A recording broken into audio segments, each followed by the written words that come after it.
Alright guys, welcome back. Happy Saturday. We are here in Mexico City and we're going to be flying the FlyJSim 727-200 freighter down to Tegucigalpa, one of the 10 most dangerous approaches in the world as rated by certain people. So yeah, it's going to be fun. The 727 actually is not welcome into Tegucigalpa according to the airport chart, but we don't care because it's a sim, so we're going to do it anyway. If a 757 can get in there, I can get in there with a 727. Granted, we don't have any RNAV capability, so that'll make it interesting. We're hoping to do some visual things, and we'll make it fun, and we'll see if we can't get down. Mexico City is also special considering we're sitting at about 7,300 feet, 7,300 feet here at airport elevation, so the air is a bit thin, and so that'll make getting out of here fun. We'll be using all the power we've got to get our laden 85% laden 727 out of here. So anyway, should be fun. We got a few people coming along with us today. It looks like Rothmuller is going to be flying with us. Looks like Kevin's going to be flying with us. Captain Tim and I think Aaron as well. Just heard she got set up on VATSIM, so we should have a good crew going with us today. If you have not already, say hello in chat. We've got Rothmuller and Kevin I see in the Discord. And again, if you're a sub, you can join the voice chat of Discord. If you're just a regular non-dues paying member of the Moose Crew, we'll say, then you have to stick with the steerage chat, which is text only. So, also, I just checked this morning. Our Antlers emote still has not been approved. I don't know why. It just still says pending. It's kind of like my Lyft application. Everything I do is in limbo these days. I don't understand what's going on. Free bird. That's right. Yeah, that has a whole different meaning for me and Tim. Anyway, all right. Let's get on board this this beautiful aircraft and get moving. We are over here at the what they call the super ramp or something, which is interesting. This place is lousy with DC-10s. By the way, there are 3 stacked up right here. There's another one back there. I think this is where all the DC-10s go to die. They just stick them in Mexico City, so go figure. All right, let's get on board and get this thing fired up. So to do that, we're going to come over here first of all, and we are going to turn on the battery. And we do have external power connected, so we're going to click the external power button right there. My little Moose Crew, you don't know what I got. What? What? Oh, I'm confused. Beach Boy. Oh! Oh, yeah, okay. A little loose scoop. Got it. Okay. Now I get it. Nice. Alright, we're going to switch this over to... Oops, don't do that. I'm going to switch this over to external power. The difficulties of the middle mouse scroll wheel is zoom, but it also is my my turny button controller. So sometimes when it gets just slightly off, it suddenly zooms me in or out when I'm trying to turn things. It's a little obnoxious, but we learn to live with it. All right.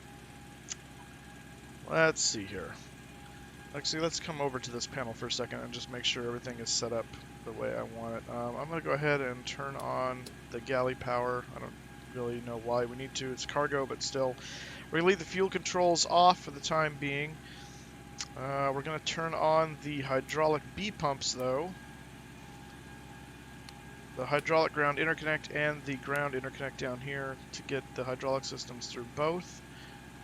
We're going to be flying at 31,000 feet today. We are slant whiskey, which means we're slant alpha, but with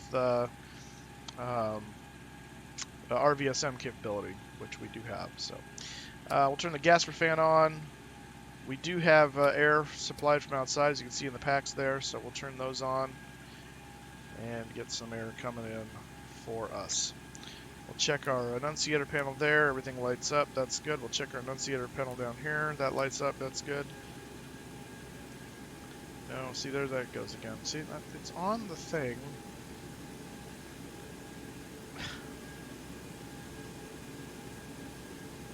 I guess I can just do that. Oops, don't do that, though. No, but see, then that becomes a problem. There we go. Okay. Alright, those are all good. That's all set there. And we're going to turn our oil cooler to ground off. Any classic departure? Play it before Moose does? Yeah, nice. Alright. Don't forget you guys can you earn Moose Miles by just being in the stream. Also, you get more by chatting. You get some by donating bits. You can also now play special sounds with bit donations as well. You see that sound panel down below. And of course, you can join the Moose Crew by hitting that follow button, and you can become an elite member of the Moose Crew by hitting that subscribe button. I would appreciate that. We are 1 away from 15, which gives us a second emote. And it's been a long time coming. So not only will we have the Moose Antlers someday, but we'll get a second one that we'll let you guys kind of vote on for what we want to do with that. Thank you, David. The METAR here at Mike X-Ray is 320 at 3 knots, so basically wind calm. 8-mile visibility. I don't know what... Is that scattered clouds? SKC? What is that? I've never seen that before. Temperature 172.7, altimeter 3038. So let's go ahead and set the altimeter so we got it right there. 3038. Hump day! That's right. This is the ultimate hump day airport. Mike. That's what I think of every time I say that. Let's see here. Get that out of the way. 3038. And we'll set that one over there. 3038 right there. Okay, good. Hi, traveler. How's it going? I pulled this from Active Sky. According to that, there are no clouds. All right. So, oh, SKC, sky clear. I gotcha. I just figured out the acronym. Yeah. All right. It took me a minute, but I got it. All right. So yeah, so you can see we're at 7,350 feet some odd. So yeah, we're high up.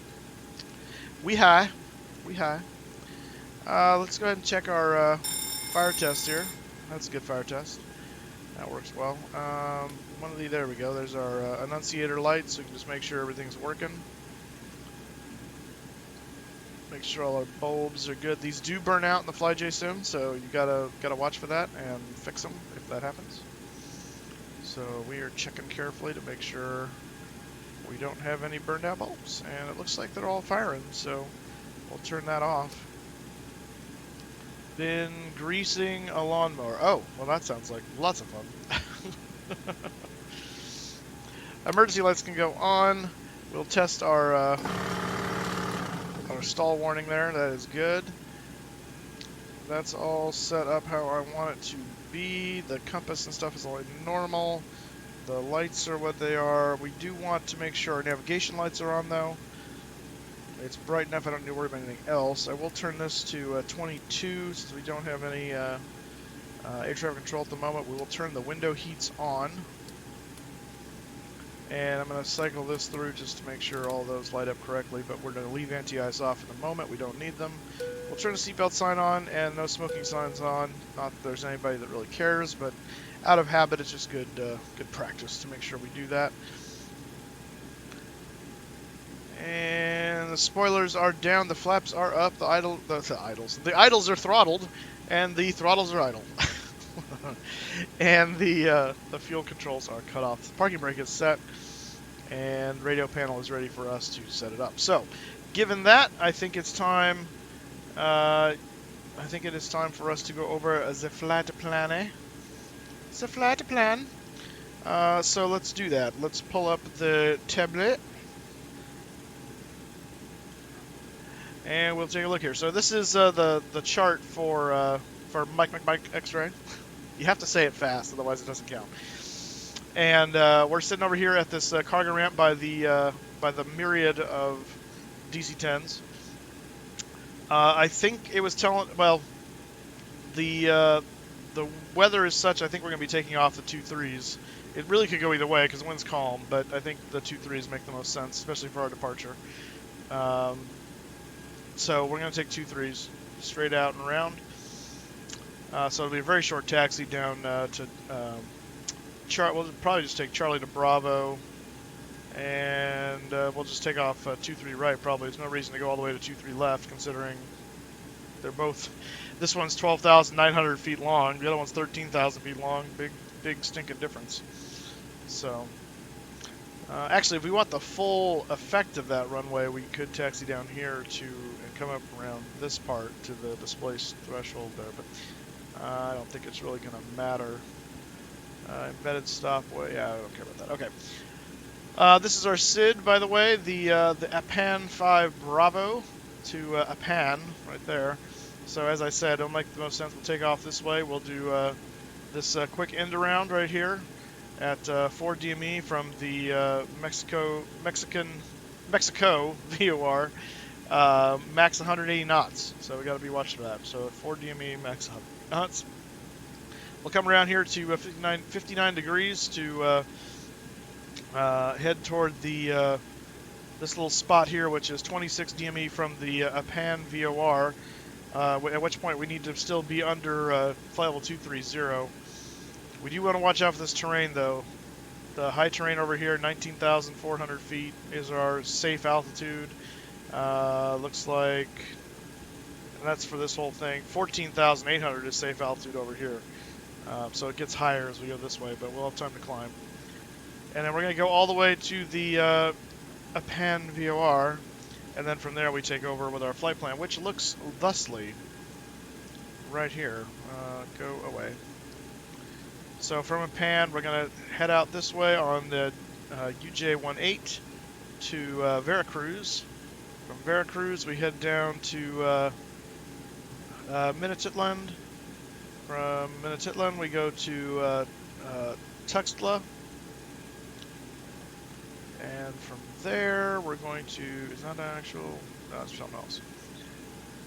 From there, we're going to hit La Ahora.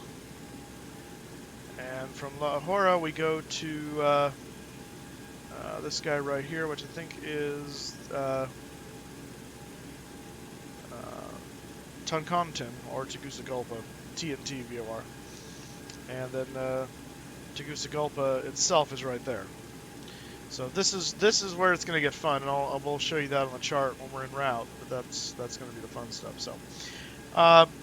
So for this, we're going to look at sky vector as well, because it'll give us directional arrows and headings that I wouldn't otherwise get from Navigaph, unfortunately. But the first part of this is going to be, whoops, not that. No, give me the right one. Is going to be this. So our first VOR that we want to be tuned up to, well, we want to know where we are with relationship to the Mexico VOR, because that's important for the 4 DME. So 115.9 we're going to stick in to our secondary, actually, and the reason I'm going to do that is because that'll just give me that really bright on the turn the tablet off. That's going to give it really big right there on VOR number 2. So that is 115.9. And then on the primary, we're going to stick a pan, which is 114.8.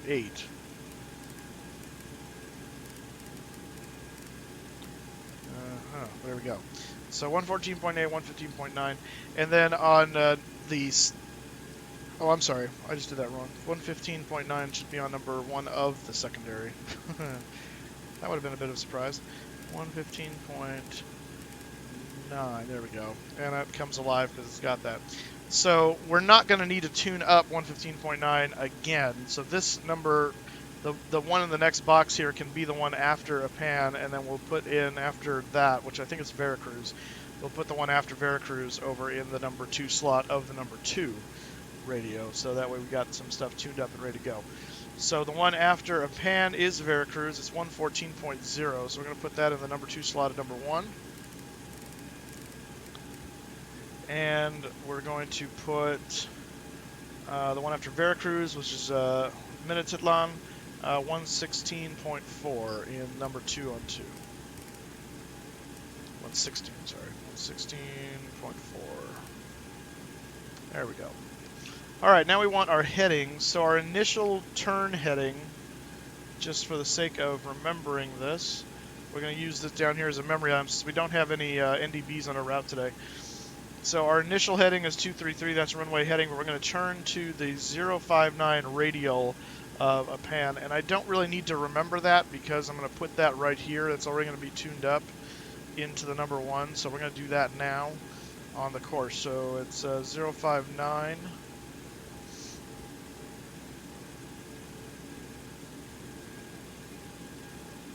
So there we go. So that's already tuned up how we need it to be.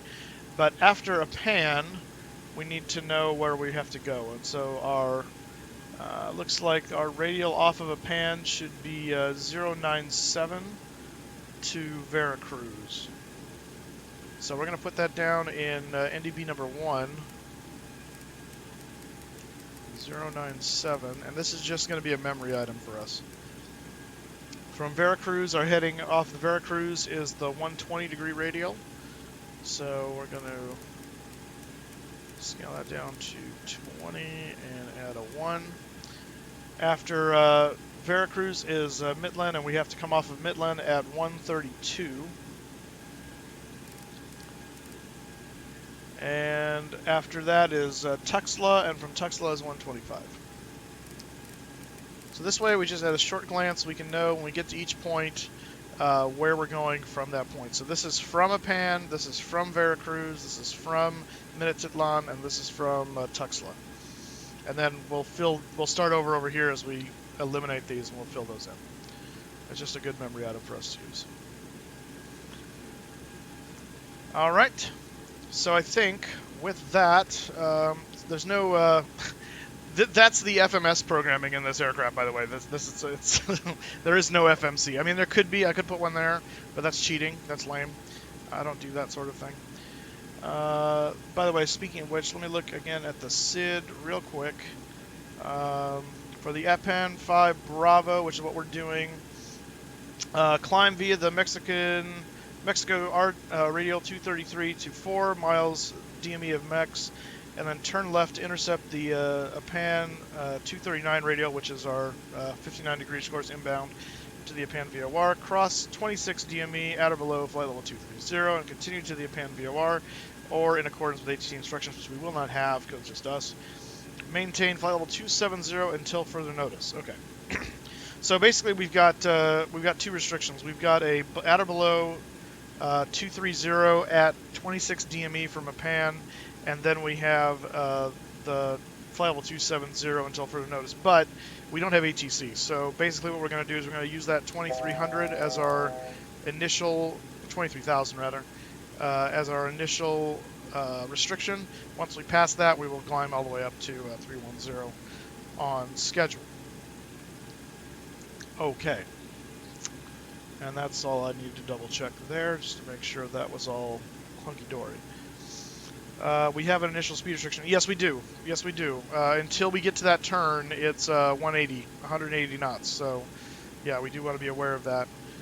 In fact, I'm going to set that down here in the window. I think that is, let's see, that's 160, 170, 180, 180. Yeah, so 180 should be right about there. Right about there. So we will set that so that way we don't bust that unknowingly. And I think we are ready to go. Yeah. All right, let's go ahead and get the APU fired up so we are ready for launch. So I'm going to turn that on, and we're going to... Actually, before I do that, I'm going to start the center fuel pumps, just so that way they've got some kind of fuel source for the APU. I don't know if it really needs that or not, but we're going to hold this until we see exhaust temperature start to rise, and there it goes, so let that go. That will spool up nicely.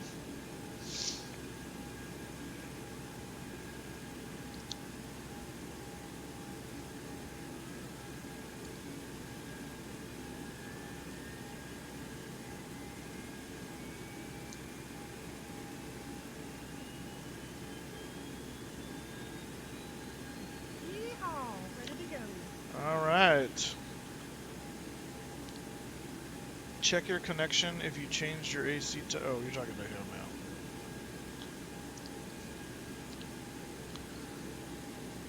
now. Alright, we'll wait till that needle stabilizes, and then we will engage the generator, and then we can disconnect the external power and prepare to push.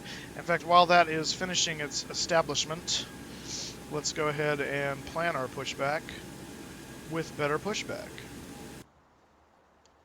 So, oh, there we go, okay. Just want to see where the best way to get out of here is. Actually, it looks like it's over yonder. Yeah, so let's have it do this. Let's go like so, and then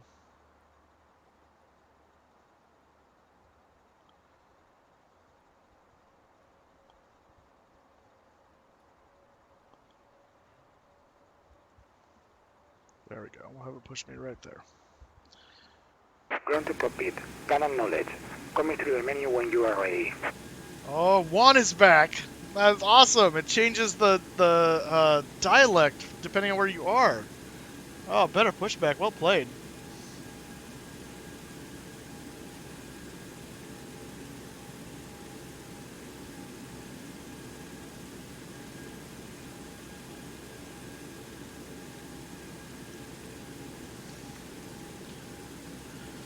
Juan, we missed you.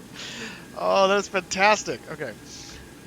Alright, so the APU is now running. We're going to go ahead and close the generator field there. And we're going to switch this over to APU for standby. Or for essential power, rather. External power has been switched off. And the packs are still running. Yeah, okay, good. Okay. That's all fine and dandy. I'm going to set this up to 8 because I don't think 6 is realistic for what we're going to be doing. And yeah, okay. Viva la Mexico! That's right. By the way, you just actually still spell it the same. We just pronounce it wrong. Anyway, okay. That's ready to go. Let's go ahead and turn on the other fuel pumps because I keep forgetting to do these when I do this. And that's no bueno, as they say in Mexico. Alrighty then. I'm actually going to go ahead and... Well, actually, no. We'll wait till we start to push. So I think that's all ready to go. We will disconnect the services here, the GPU and the air cart right there. Did I? Yeah, it is. Alright. Spelled it wrong on purpose? Okay. That's fun.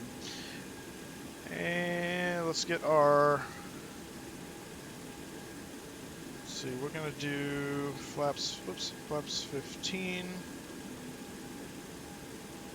So stab trim is going to be 6.77. By the way. Actually, it's pretty close to that, I guess, huh? Right about there. And then our... where are you at? Normal EPR, 2.14, 97.4 for normal N1. Okay. And if we set the bugs, that'll set those bugs and those bugs, so that's good to go. We can turn you off. So bugs are set. I'm going to turn on our beacon because we're about to push. And we're ready to go. So let's go ahead and call for a Juan for the first time in quite a while. Where's the ground call button? Nope, not that. Wrong button. There we go.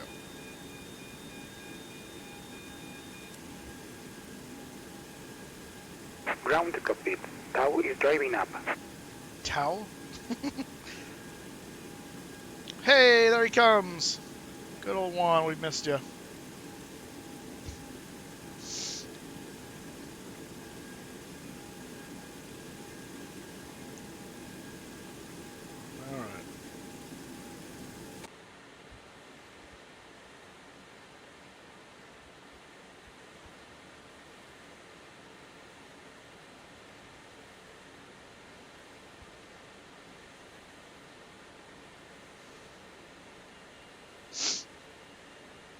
Oh, this is Jose.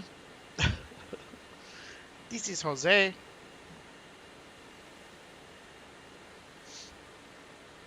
Okay, all doors and hatches are closed. Ready to connect. Connect away, sir. What's your cruise speed, Moose? It'll probably be, according to SimBrief, it'll be about 0.82 Mach.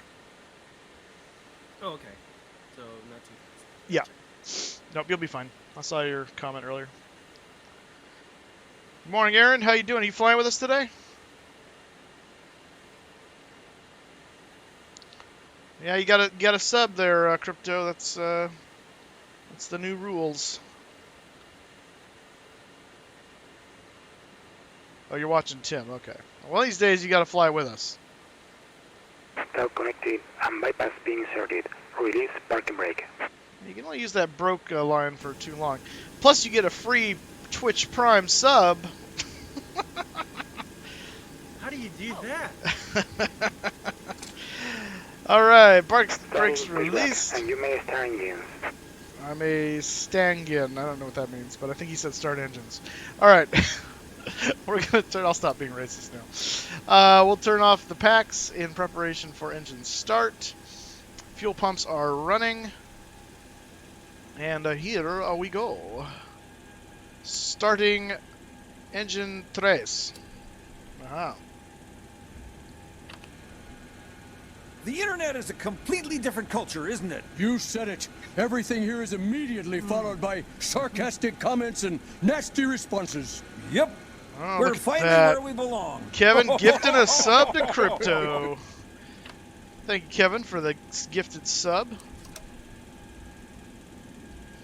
And fuel on number 3. Look at that. Look at the community coming together. It's Jose that has brought us together. It's Jose.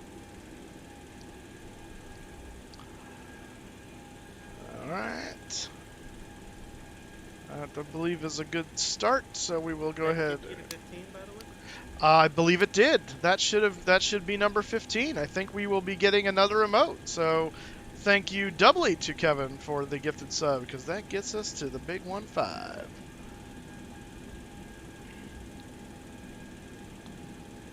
I should have had like streamer graphics or something to. All right, fuel on number 1. Celebrate good times. Come on. Yeehaw.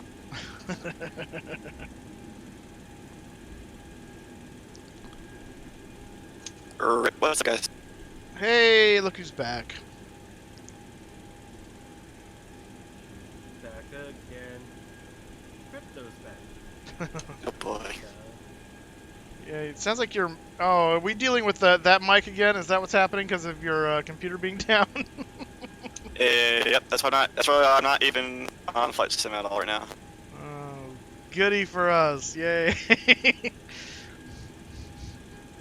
Kevin, Operation complete. Set parking brake. Kevin, you betrayed us. Disconnecting But zone. good news is I got 2 parts of the new build. Third part comes on Friday. Nice. All right, fuel on number 2. Yep, or my motherboard, which is on sale for $714, which is underneath the recommended price for it. Your motherboard costs $700. Does it fly? No, but it's the EATX and holds 128 gigs of RAM. Why do you need that much RAM? I'm gonna have this computer should be super powerful. It's overly powerful for what we use it for. I'm going OP with this computer build. Look at chat, guys. Look at chat. Oh, I love it. Wait, Tim streams? What? No. Tim's. Huh? No, it. Oh my goodness. Okay. I'm not gonna. It's gonna take too long to explain it. Okay, anyway. Alright, so that's good there. Let's get our generators synced up. Actually, before I do that, I'm gonna close the Tower is interconnect. disconnected and bypass pin has been removed. And signal on the right. We'll see you next time and have a safe flight. Thank you, Jose. Bienvenidos. All right, let's turn the packs back on. We're going to turn those off. And we're going to switch these guys so they're all pumping together. We're going to close, let's see, just want to see where roughly generator 3 is. Okay, so we're going to close generator 3 and we're going to switch over to that. We're going to go to generator 2 and we're going to sync it up.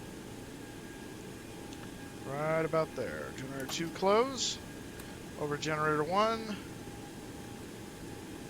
and there we go. Alright, generators are synced and running. We can turn off the APU. And let's go put that to cargo heat outflow to normal. We will switch that to flight.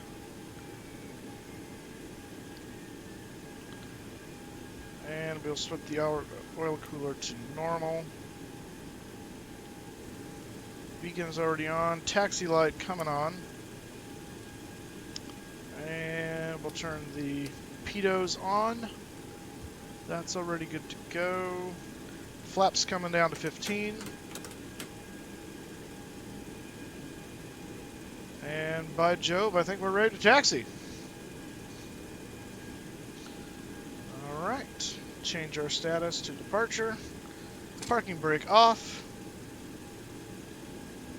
That's fun. I just realized that was sticking up in the air like so. Are those working now? Yeah, good, okay.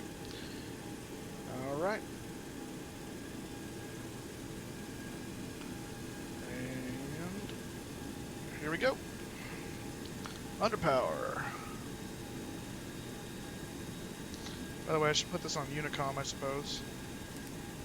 122.8. There we go.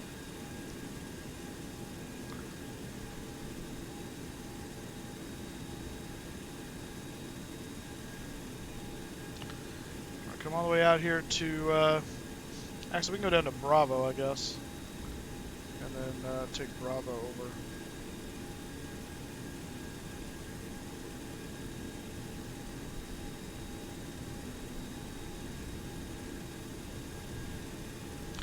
So this is Charlie.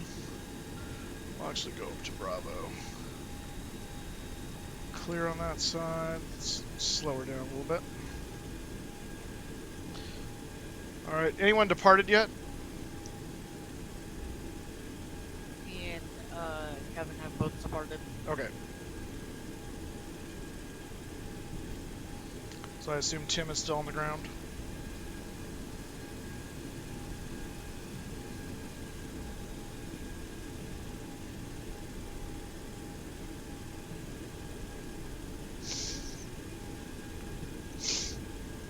Alright, 4 mile DME, and then we're going to turn to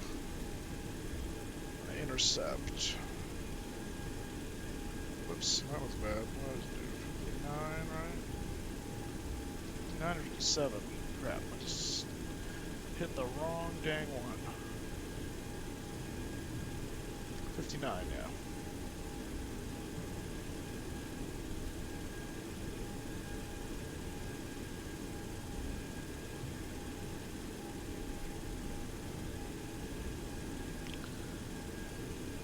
Alright, we are taking the runway. Let's make sure this guy's on. Strobe's coming on.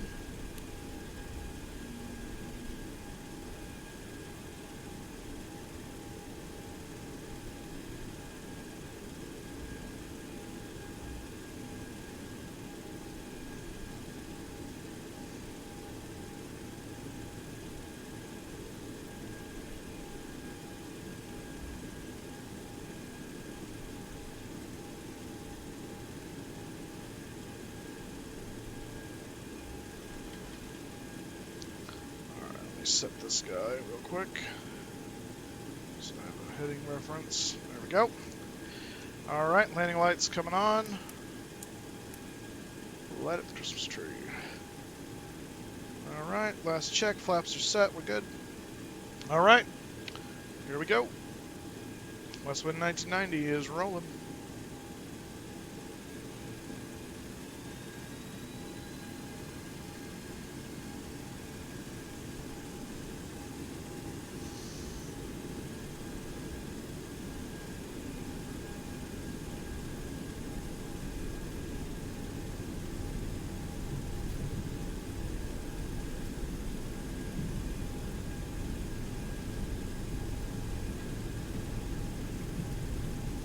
Power set.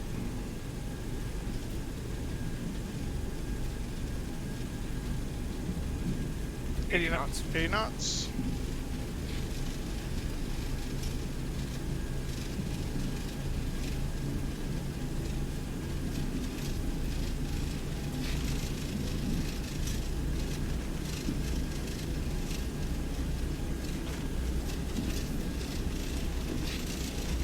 E1.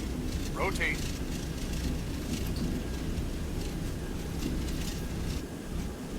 Come on, off the ground, please. Thank you. Holy crap. Gear up. You derated, right? No, I did not. Oh. Oh wow. No. We're at 7,000 feet, so I kind of expected it to be a long takeoff roll, but dang.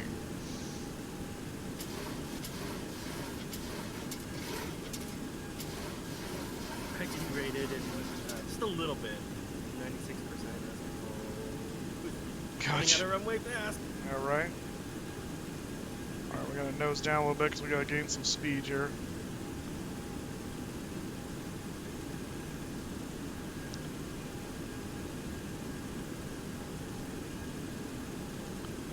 Damn.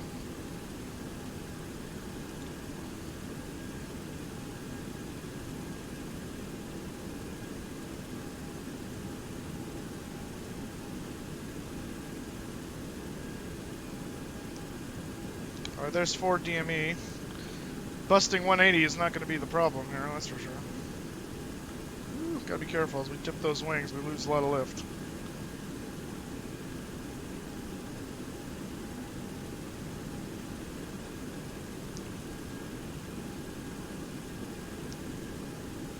I really want to pull a thing of flaps up, but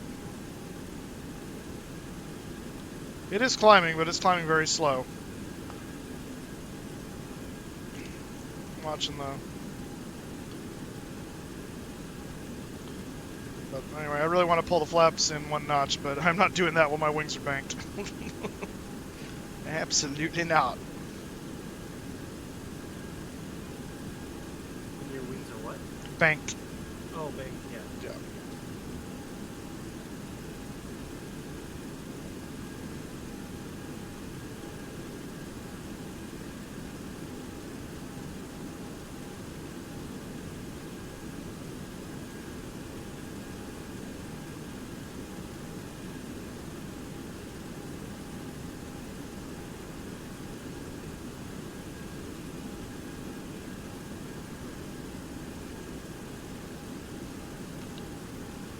Alright, we're fast enough to pull in 1 notch of flaps now.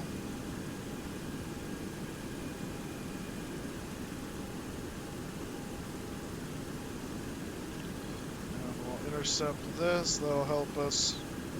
Ooh.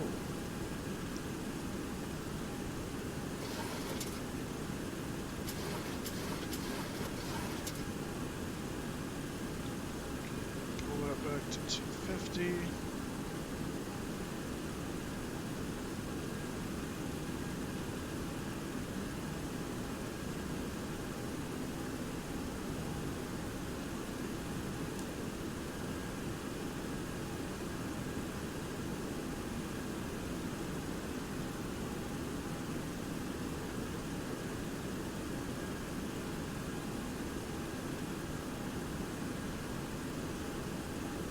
There's the airport down there. And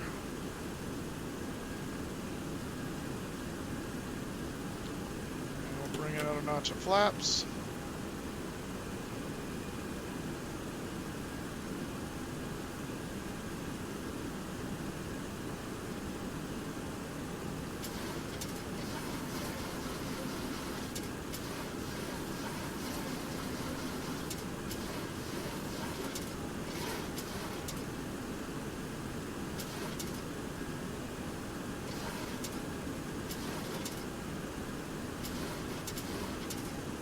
We're above 10,000, so landing lights can come off.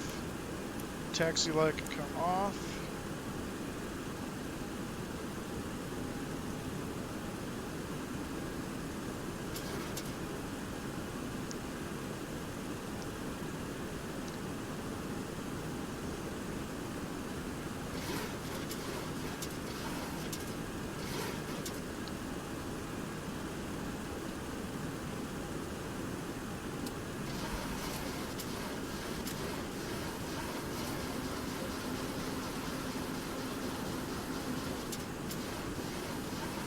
aggressive much.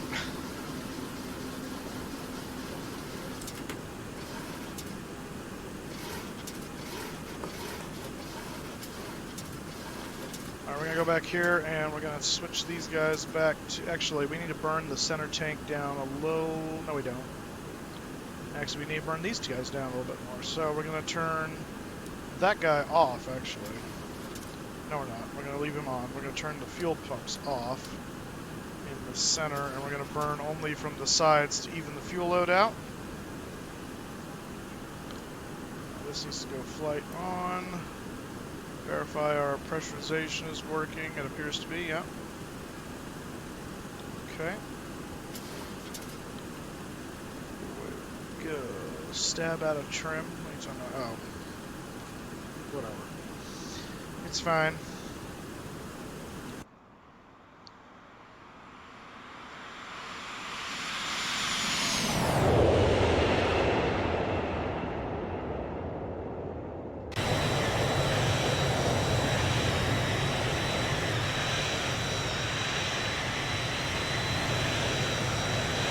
What's the command for screenshots and X-Plane again? I can never remember.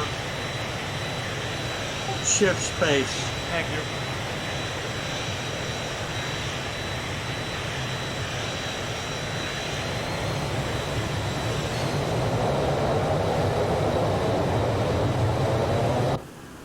How you doing, Sean?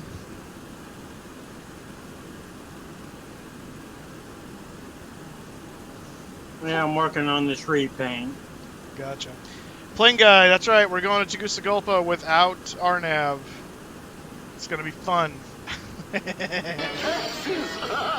Oh. Texas, beautiful, lovely. Pretty bad when you like a freeware airplane over two different payware versions that you have. Gotcha. Thank you for the 200 bits there, Rothmuller. Appreciate that. Let me get you your Moose Miles. And the freeware's fade out too, so it's not a final version yet.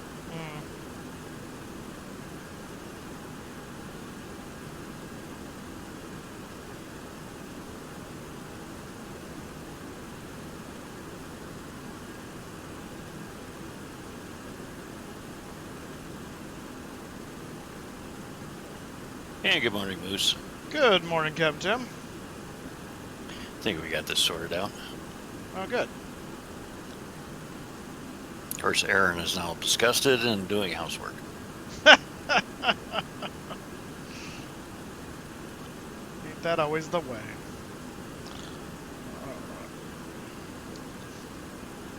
Whoa. Fight cookie. My.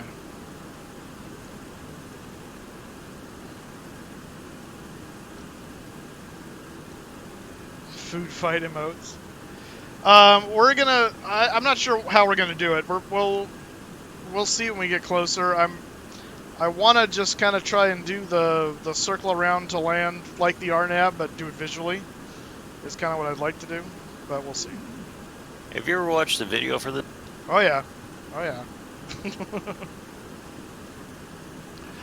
What runway are you taking? Sorry. We need to go up to 31 now. I don't know yet. I have to look at the weather and see. I think it's 2 is the preferred generally. Yeah. Okay.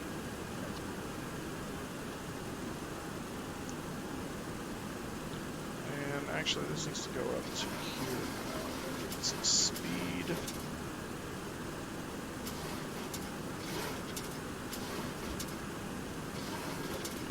Let's back forward and blow an engine.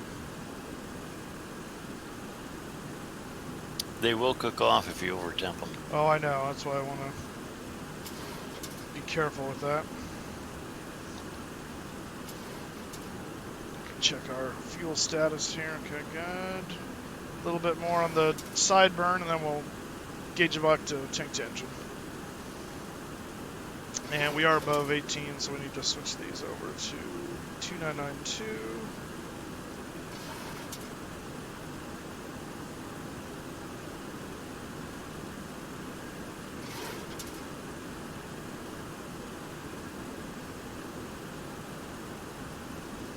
Yep.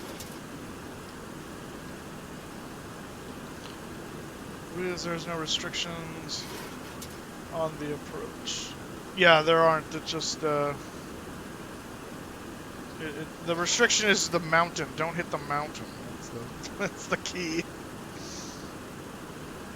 That would be bad. That would be bad.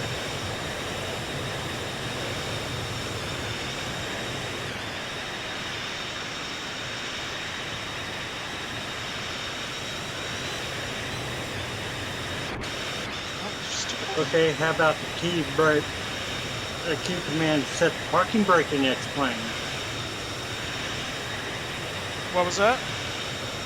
The key command to set the parking brake. No idea. I don't use a key command. I've got that on my joystick.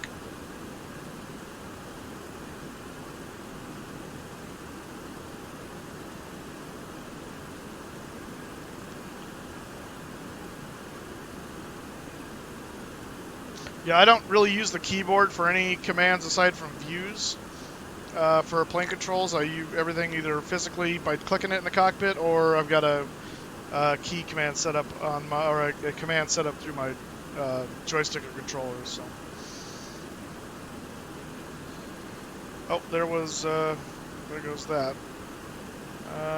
Shoot. 97.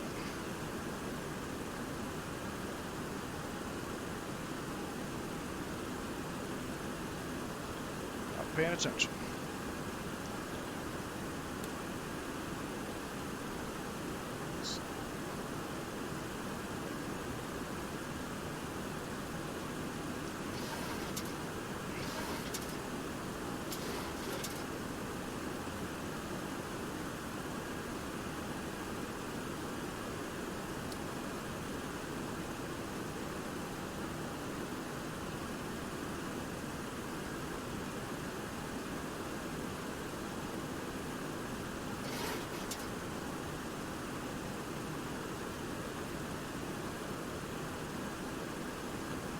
Sometimes seeing the brake button on joystick explain things every time you tap the brakes. Oh yeah, yeah. If you set it up wrong, I remember having that same problem. I don't remember what I had to do to fix it, but yeah, it is a little bit of an issue if you do it that way. Lord in heaven, again this.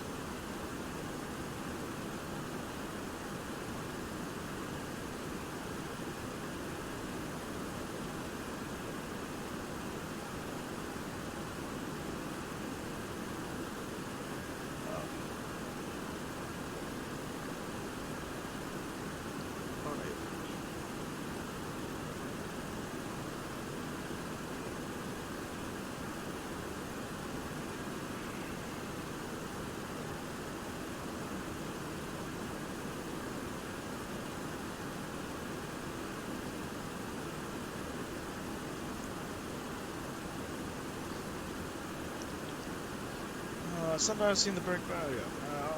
On the chart, there really isn't a restriction. IOC has them. Oh, really? That's interesting.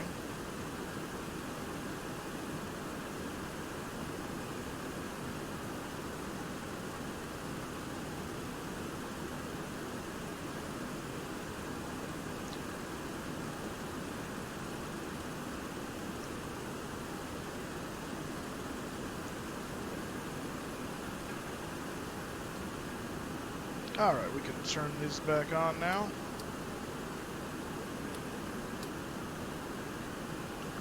And we will switch back to tanked engine. Hey Moose, this is Erin. Hey Erin, how you doing? Good. May I ask if you would show me more of the scenery when you get a chance of the ground? Sure thing, we can do that right now.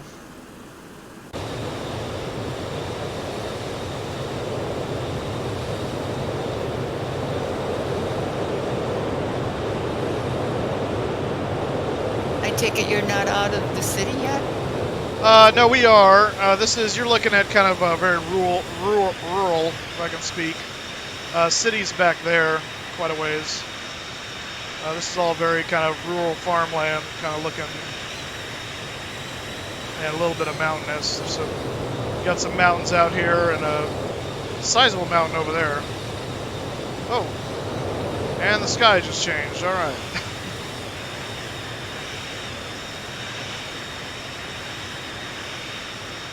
You knew you were looking at scenery, so it cleared it up for you. Yeah, apparently. Just finally made our way through the tropopause or something. Let's see. Do not use the brakes on a DC-3 C-47 ramp touchdown. Wait till tail wheel's on the ground. Good to know. Let's see. Yeah, I believe David Rothman is flying the 737. Yeah, that's my biggest complaint on X-Plane is scenery and well, it's weather. It's not scenery. The weather is just a flash change. It's not, and which is what FSX and P3D would be without Active Sky. But Active Sky can't seem to overcome that barrier in X-Plane the way the weather engine is done. So, which is annoying. All right, we're passing 20. Yeah, but Active Sky is better than X-Plane weather. Well, it's better than default, but it still is a flash in as opposed to a gradual, which is still bad and annoying and very game-like. I haven't done a lot near water, so I couldn't really tell you. I think the water, when you get close to it, I think the water probably is better in P3D than it is in X-Plane. I mean, I would agree with that. Here's the thing. Up close. Hang on. Here's the thing. X-Plane has focused primarily on their big claim to fame is their flight dynamics. They're supposed to be way better and tuned up. Everything else after that is kind of secondary. So, I think from the stance of X-Plane themselves, they've kind of said, you know what, if it's meh, that's good enough as long as the airplanes perform correctly. And I think they should. I mean, I think they've got the flight dynamics tuned pretty well now. I think it's time to start looking at the map.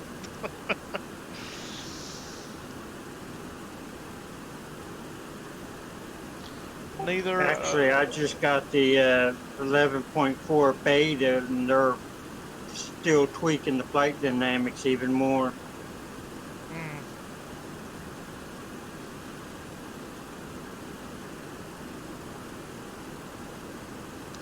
It would help if I would pay attention to where I'm going here.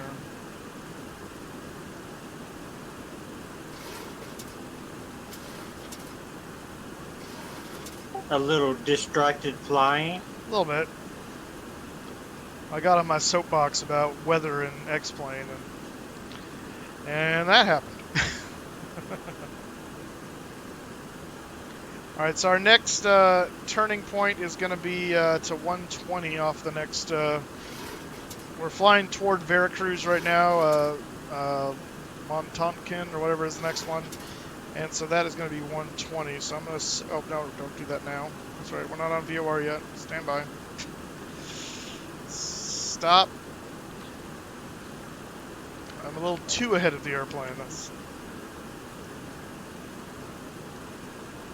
Still my soapbox next plane. I mean, they made a giant leap in scenery from 10 to 11. I'm using it more, but they still got a long way to go to compare it with P3D and FSX. Yeah. What I will say that I think X-Plane does a lot better is the brightness of the sim. Now, it used to not be so, but they've really made that where it actually looks bright outside in the middle of the afternoon, as opposed to P3D can look a little dull in the middle of the day for the brightness of textures and things like that. I think it's getting a little better, but there's still a ways to go on that. Now, it's hard to compare once you have Skyforce and other things to like sunrise and sunset in P3D, though. That's pretty epic. All right, here we go. Let's move this in. We'll capture this VOR yet.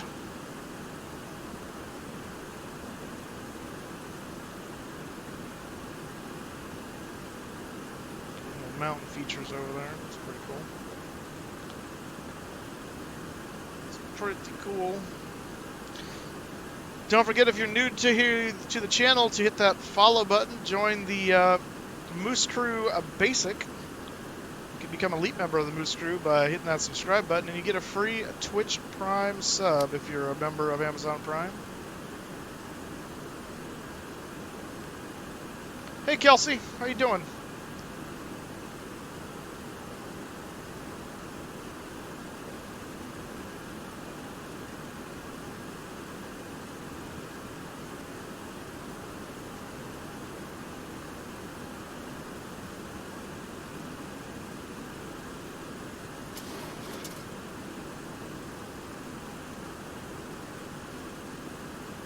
Weird. What just happened there?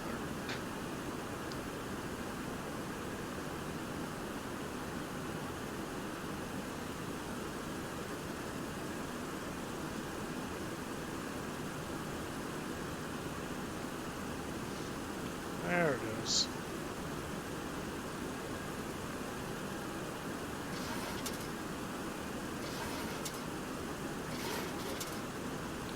Alright, now we can move this to 120.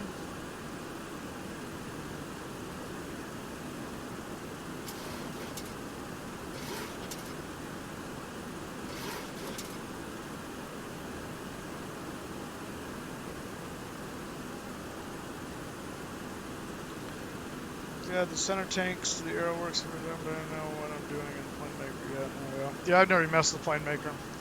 That's it's above my pay grade. Alright, so the next waypoint for us, I just want to make sure I've got the right one. So we're heading to Veracruz right now, is 116.4 minutes inland. So that's you over there. So we do not have that VOR yet, which is not surprising.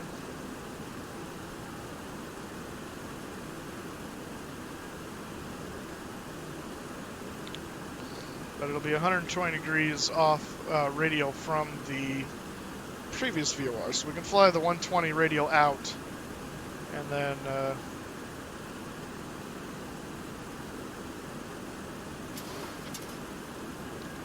catch the 120 bearing in.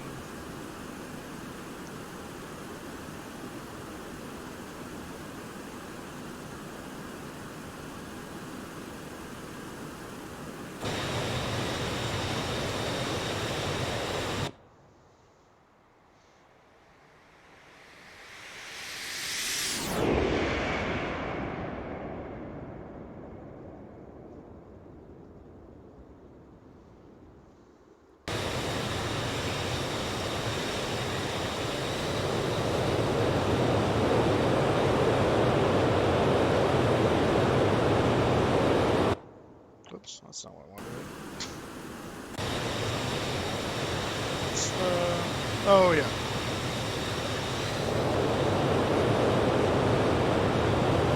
I was trying to remember what the command was to do the free roam. That's cool. I do like the way they do their contrails. Look at that. Look at them turn like that and spin. That is really cool. No, I haven't used the CaptainSim 7.2 since, well, since P3D, because I can't. This is one of the primary reasons I got the FlyJSim, was because I wanted a 727 really bad. But I love this airplane. All right, we're coming up on our cruising altitude here of 31,000 feet.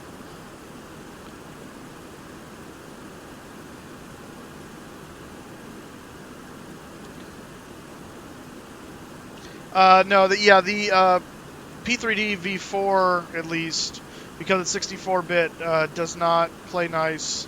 The 727, I don't think it was compatible with P3D V4 from CaptainSim. I don't know if they've since released the 720s. They've been releasing a bunch of them for V4 now, and I don't know if they've released the 27 yet, but I don't see myself picking it up. I mean, the FlyJSim is way more advanced of a 727 simulator than the CaptainSim ever was. So unless they completely revamped it and made it a million times better, then it wouldn't even be a consideration, I don't think. My day's going well so far. Not much to report. I mean, I got up, I had breakfast, I started streaming with you people, so it's not much to have happen. I will be hanging out with my family a little bit this afternoon. Some kind of weird project they want to do for somebody's wedding, I think, over in Sweden. I don't know. I try not to pay attention.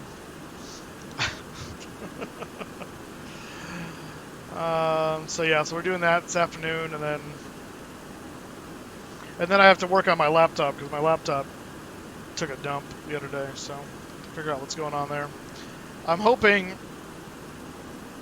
I was thinking about the other day. I'm hoping if I pull the hard drive, I can get it to pick up the USB version of Windows, and then get in the settings there to change it so it'll do safe mode and things like that way. But I don't know if that'll work. So that's my next plan. Short of just pulling the hard drive and pulling the information onto my other computer and wiping it clean.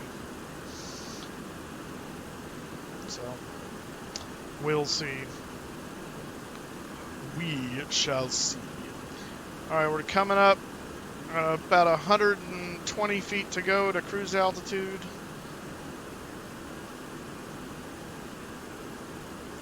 And we did finally pick up the next VOR, so that's there now.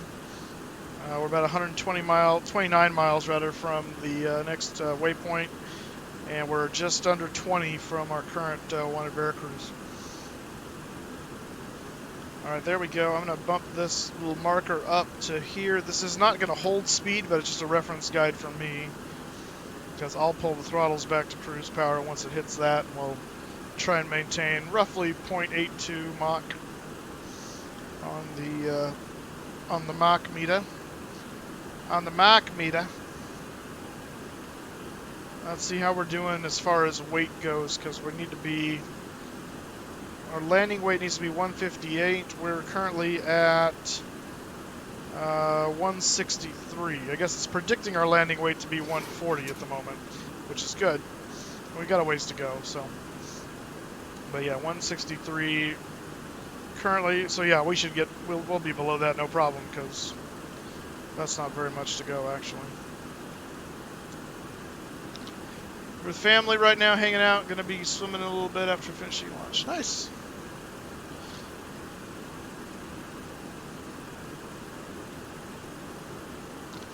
Nice.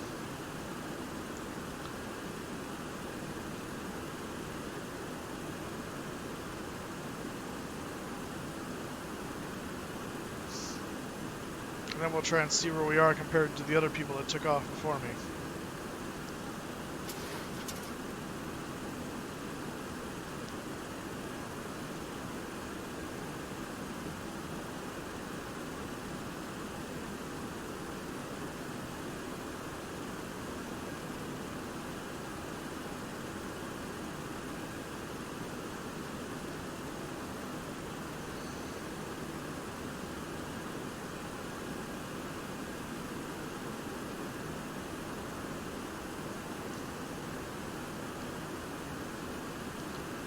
Pressurization is looking good. Fuel is relatively balanced, so that's good. And temperatures and pressure, oil pressures are, it's in the green, it's up there though. We're going to be pulling the engines back here in just a second, so that'll help that.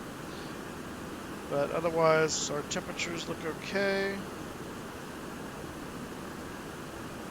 We'll keep an eye out for any fuel heat needs if there's icing in the fuel tanks detected or the fuel lines.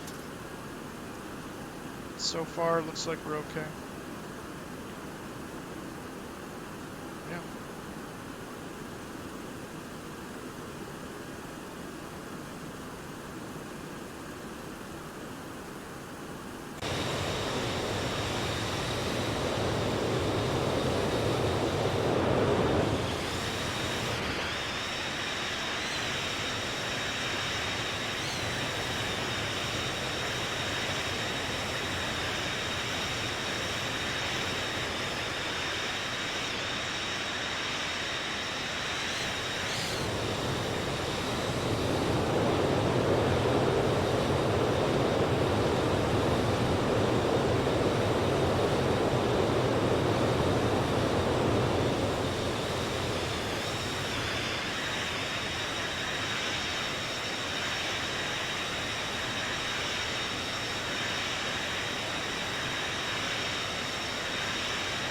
goes that nonsense flash of scenery change again. We love so much. Oh, we should change this to cruise now, I suppose.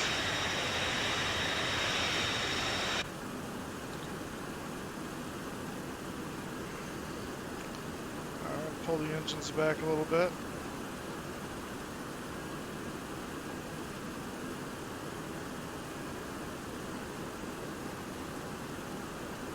Let the speed stabilize, and we'll just keep an eye on the Mac meter and make sure we don't have any issues. Let's take a look at Project Fly and see where we are. So I'll pull up the tablet here. And let's go to the radar view. After it take a moment to load here.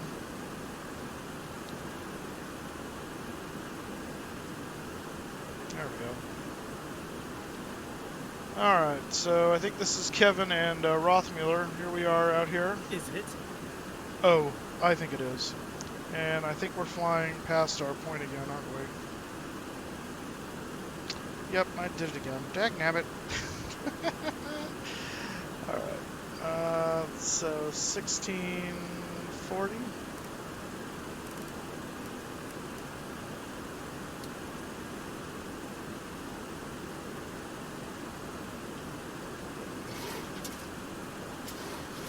Notice we're flying out of the ocean. We should be following them.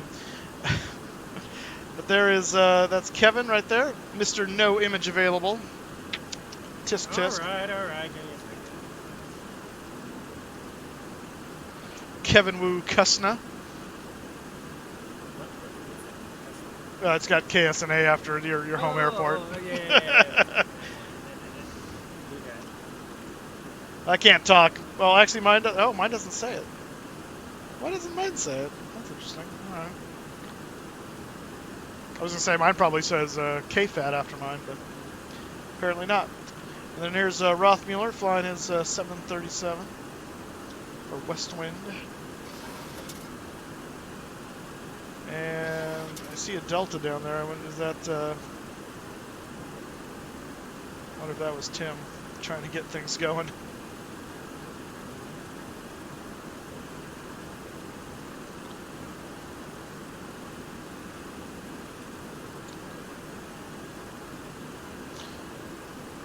Okay. The next point should be 132.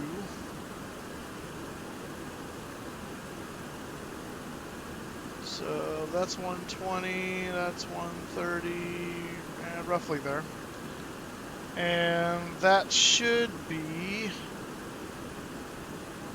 We're flying to Minatitlan now. That'll be Tesla 15.7.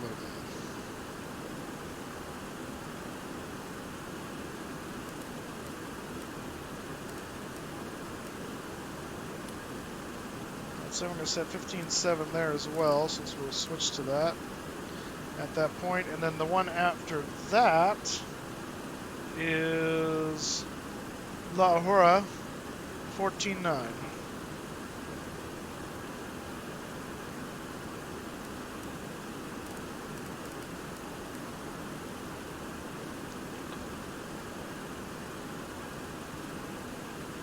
And is that the 125 there? Yeah, 125 to La Ahura. After that, after La Ahura, we're going to go 9.8. So that changes majorly.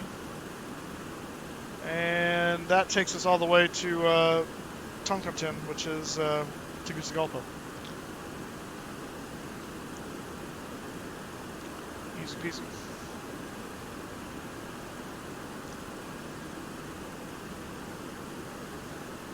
Yeah, looks like we're intercepting the radial again, as was foretold. 65 miles to go. We do not have the next waypoint in yet.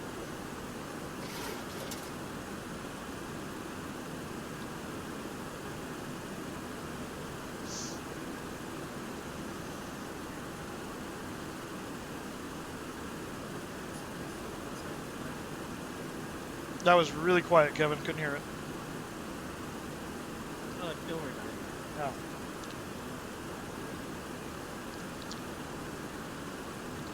But I do worry about it. I'm a worrier. What is that? You need to change the song. Who sings that? It's like, I am the warrior. And you change it to, I am the worrier. That'd be hilarious. I'm gonna find out. I think Weird Al did that. Oh, did he? Did Weird Al beat me to that? I'm gonna try to find the song first of all.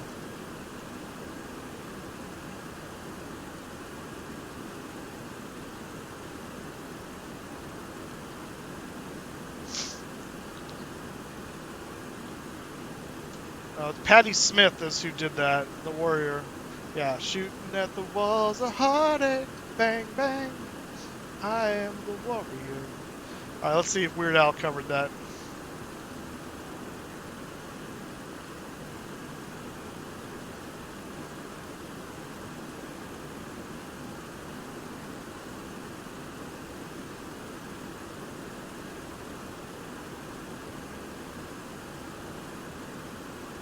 Alright, Max, it should be in Did you send me some?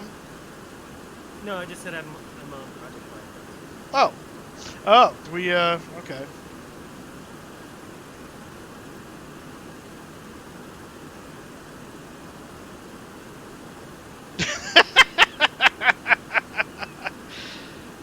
Kevin is one sexy kangaroo, I'll tell you.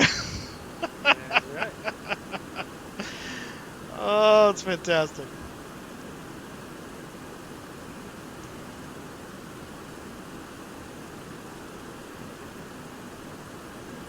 I thought maybe you found Weird Al on there. No, but I did find a Warrior parody, but it's not by Weird Al. It's by Patrick Giannis. Or maybe that, Oh, okay. is that Weird Al's actual name? That'd be funny.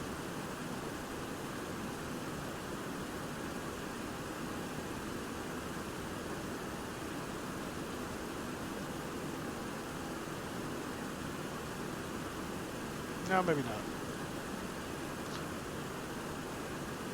So let's see. So the lyrics he changed it to were, you're gonna shoot your eye out, bang bang, I am the warrior. It's like a Christmas Story song.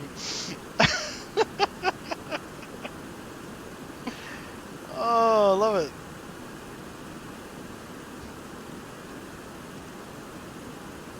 That's funny. I've never heard of Patrick Giannis, but alright. That may have been what I thought. He may have been the one that did it. I just thought that Weird Al did it because that's his. That's his thing, yeah.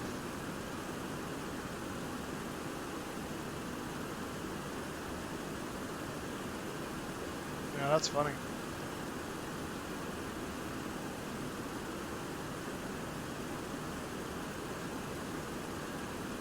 I like this parody of 99 red balloons, 99 dead baboons.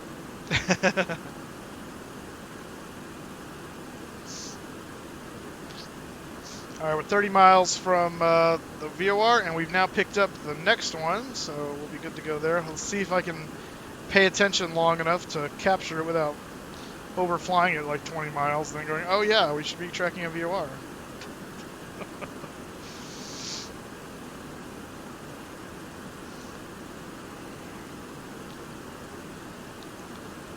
Oh yeah.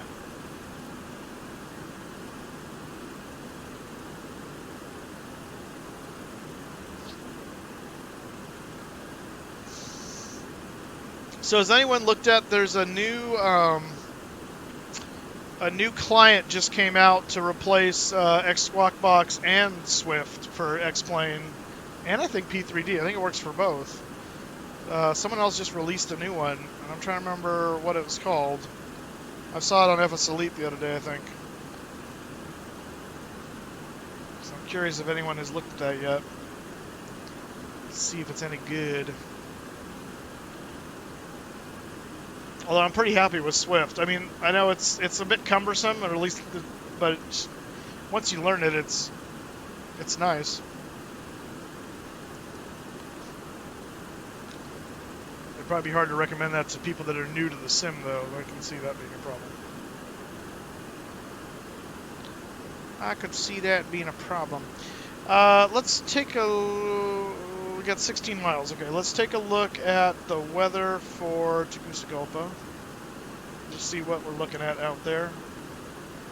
MHTG. We're currently reporting winds 350 at 8. So yeah, runway 2 would make the most sense.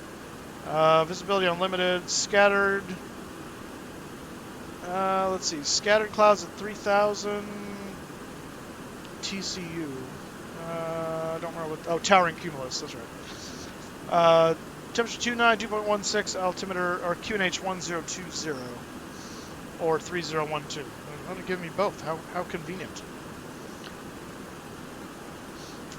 All right.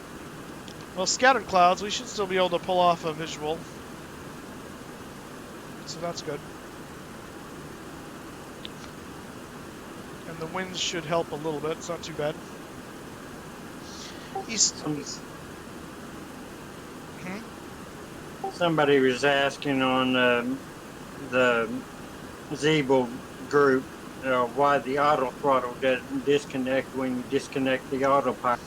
Because it doesn't in the real plane. They're separate systems.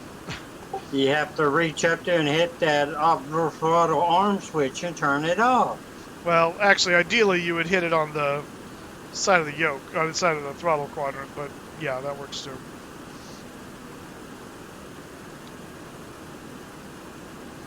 Are you ready to pull a 360? Like at the airport, you mean? Yeah. Yeah, I'm going to look at the plate here in a second. Okay, there's the overfly in the field. So we're going to switch that to there. And we're going to switch that over. And actually intercept the VOR. Look at that! Like a pro. See what I can do when I pay attention? It's amazing. What was it supposed to be? The 132. So I'm actually off by a degree. There we go. Come on back. It would have been a little smoother had I done it right first off. Oh well. Oh well.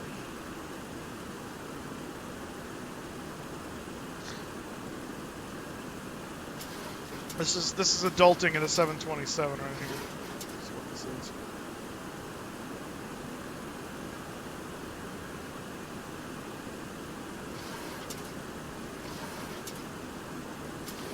I really wish my critique of FlyJSim, they put this little pop-out menu over here, which is nice, but of course it comes out anytime you have to. I want to get my mouse off the screen.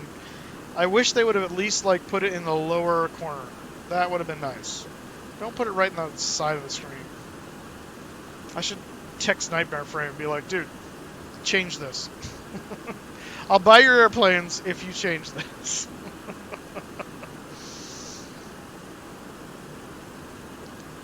Help me to help you.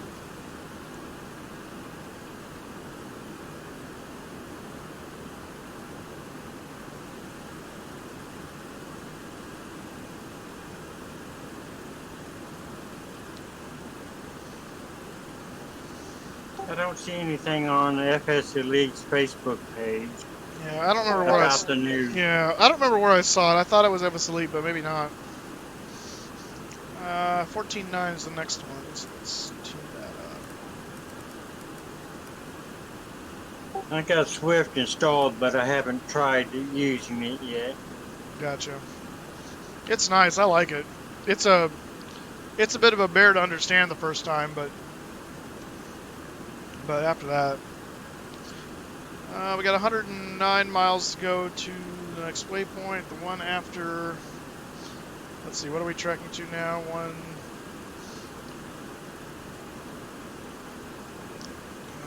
1570 now, 1490 next, and then what?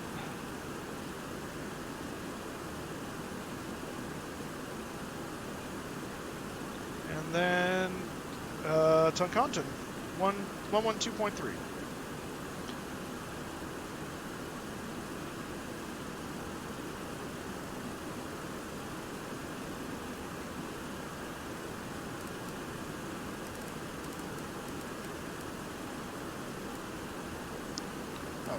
Fortunately, leave that there.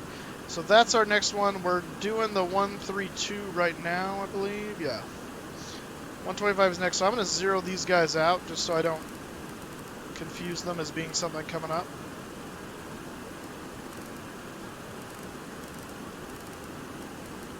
So that's our next one, and then we go back here to 98 for the one after that.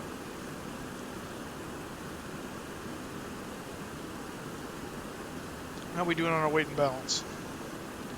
We're at 160. Oh yeah, we'll be fine. We'll be fine.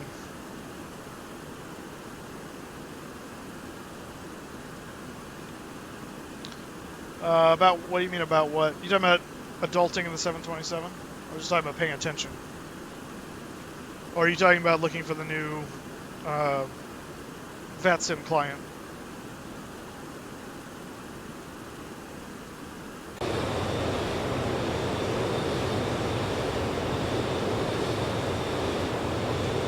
Yeah, there was something that came out the other day, and or they got announced. I'm trying to think where I saw that.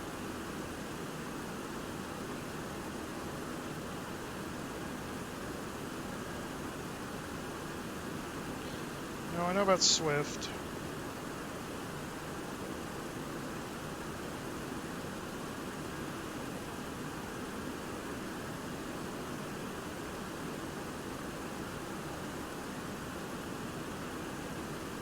This is all about Swift. So it must not be available yet. It must have just been announced as like a, hey, it's coming. Yeah, I don't know where I saw that. I don't know. That makes me sad.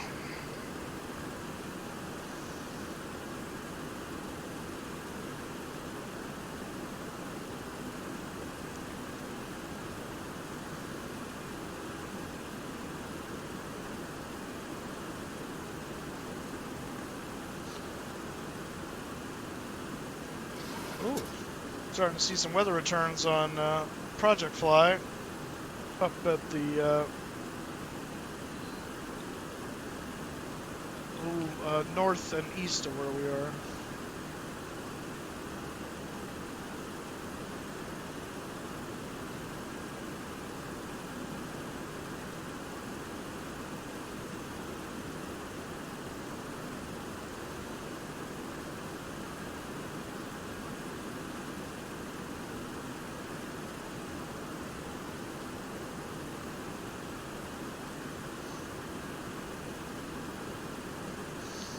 Project Fly says we got about 53 minutes left en route.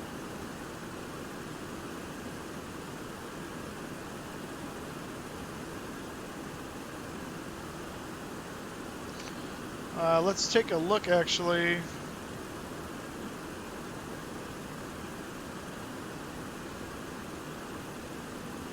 Oh, the new codec you're talking about, David? Yeah, I wish they'd hurry up and release that thing. I mean, come on, my goodness. The 800-pound gorilla in the room.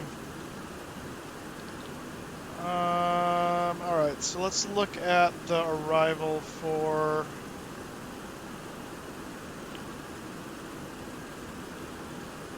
Tegucigalpa.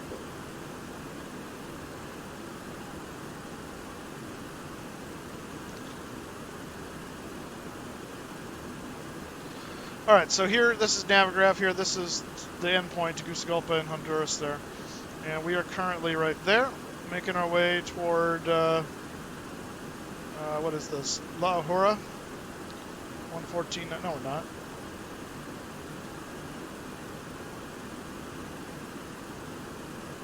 To Tuxla, there we are. Yeah. And then La Ahora. And then from there we're going straight into Toncontin. and then there's the airport right there. So we're actually not gonna, we're gonna track that point, but it's gonna be a little different. So if we look at the approach for runway 2, let's steer away from the RNAV stuff for the moment. So this is actually what they suggest for the arrival, is this nonsense. Which it seems if you could do this, then everyone would just do this. I don't understand why this is a thing and the RNAV is the other one. The RNAV is kind of actually what I want to do, even though... Oh, I see what you mean, Rothmuller, now. I gotcha. Okay. Yeah, actually, that makes good sense. So yeah, so we're gonna kind of do that. We're gonna kind of fly the RNAV without RNAV, and we'll just if we can't do it visually, if we get in close and we can't see the hills, then we'll abort and we'll do the VOR in. But if we can do it visually, we'll attempt to do this kind of circle around. So this is the Toncontin VOR right here. We're basically coming in from this direction. So we'll hit the VOR and we'll head up this way. We'll go around the airport and we'll just do this kind of long circle around and come back in here. So we're just going to make note of some points here. So this guy TG006, which is basically kind of on the upwind end of the runway there, is not listed there because that is a missed approach point. 07, where is, okay, so that's 18. That's helpful. 15, okay. So we want to be 7,000 all the way until we're basically kind of like catty corner from the airport there. And then we slowly come down. 14, let's see, by the 11 point is where we should be about 4,000. So 7,000 to 4,000 right there is going to be kind of the slope down. And we want to kind of stay in this gorge. So we got a 5,000 foot points right here, 4,000 foot. This is 6,000, 5,000. So we're going to kind of stay in this little happy zone right here. Come into the valley. And basically, we're going to track back to the Toncontin VOR on a 122-degree radial, and then just before that, we're going to do this arc and turn and land on the runway. So it'll be fun. Let me see here. Transition altitude here is 19,000 feet or flight level 200. Airport elevation is 3,300 feet. So actually we can actually I'll do that in a second. 300 feet, there is no ILS or anything, it's just an RNAV. The final approach course is 18 degrees, is the actual runway heading. Missed approach is climb and intercept lateral navigation as depicted in the plan view. So it's basically out and navigate through this canyon again. So yeah, that'll be fun. That looks like a candidate for the next landing challenge. Right. Max speed initial approach to TG14, which is right here, is 250 knots. Max speed final approach 165, and max speed missed approach 175. So you can be aware of those speeds. And decision height is 4,429 feet, or 1,148 feet above the ground, which is roughly at it's pretty close to the TG011 mark. Obviously, you have to have it visual to do that because it's visual at that point.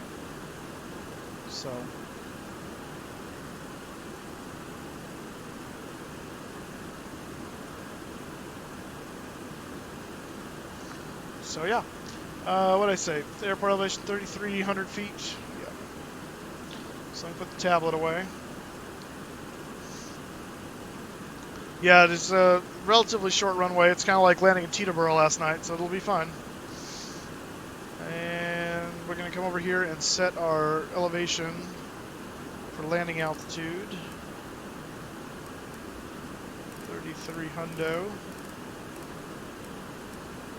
It's actually 3307, so we'll set 3310. And we are 21 miles from the next point, so yeah, plus the threshold. Yeah, it's a little longer for the takeoff, but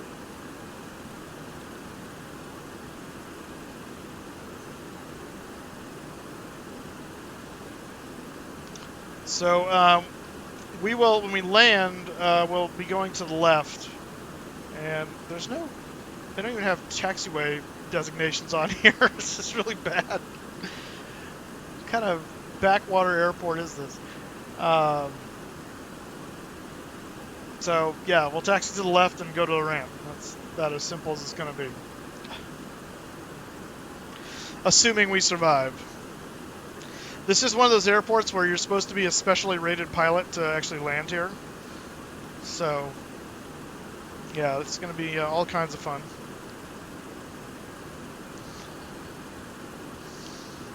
We still do not... Why is your flight director showing a turn? Because it's dumb. I don't know. I'll just turn it off. The flight director is a little goofy, if you ask me, on this thing.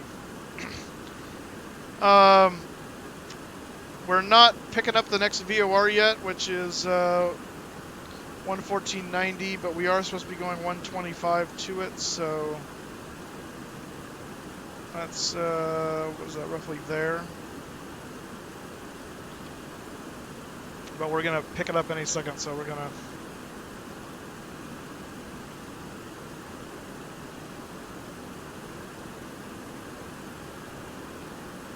Nice thing is we have David and Kevin to do this first, so we can know if it's feasible. Of course, they all have RNAV capability, I don't, so they've got a little easier go of it than I do. I'm doing it the hard way. I'm doing it the old-fashioned way.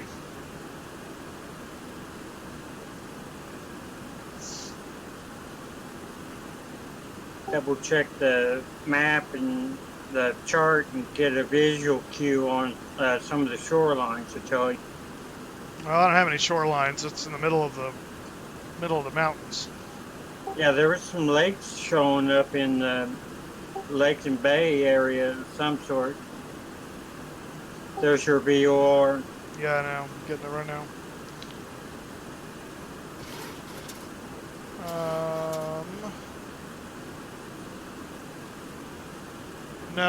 No lakes showing up on the chart. What was that black area then? That's just that's just flat ground. And the mountains around it. Yeah, the water will be blue, not black.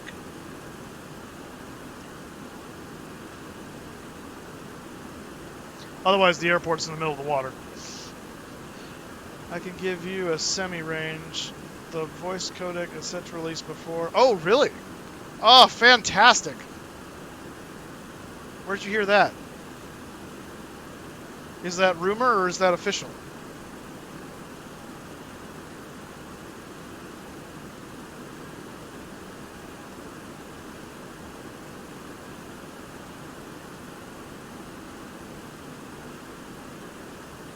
They aim to, okay. Well, people aim to do a lot of things. We'll see. We'll see if that works. PMDG aimed to do some things, and then it was like half a year later, and then it finally happened. So, I mean, I'm happy for them to wait and get it right, but still. Okay, we're gonna do... I want to start figuring out where I need to start my descent at. I want to cross Toncontin at 8,000 initially. So we need to back up from there. We're going to be at 31,000 feet. So let's see here. How much space do I have between here and there? That's 50. 54.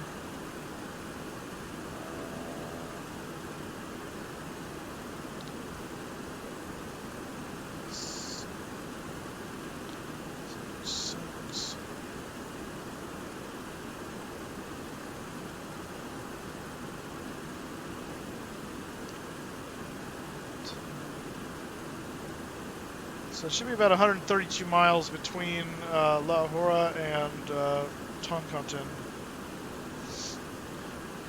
So, what was that? Tatanka. Yeah, I know. I said 8,000. 7,000 is the other end of that arc. At, Planning on doing the AT&T and then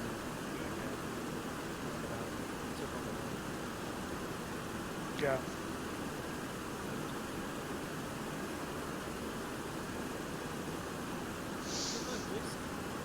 Huh? You're super quiet again. I'm not sure what. Good luck. Oh my. That's not creepy at all. Let's switch over to that guy now that we have the VOR. Calm yourself, jet. It's coming in.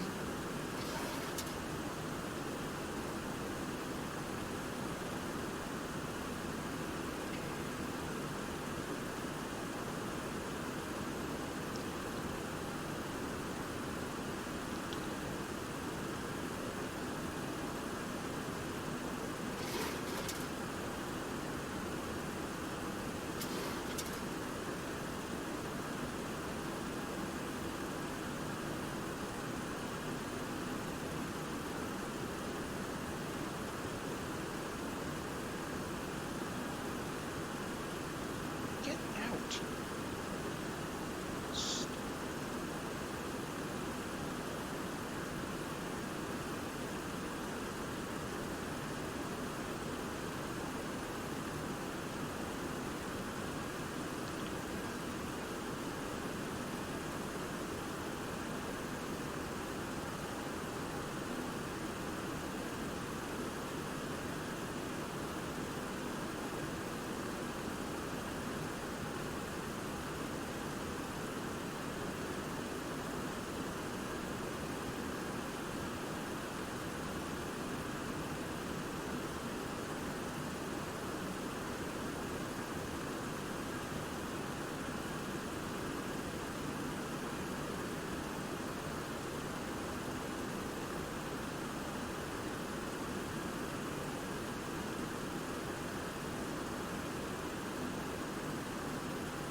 Better way to do this.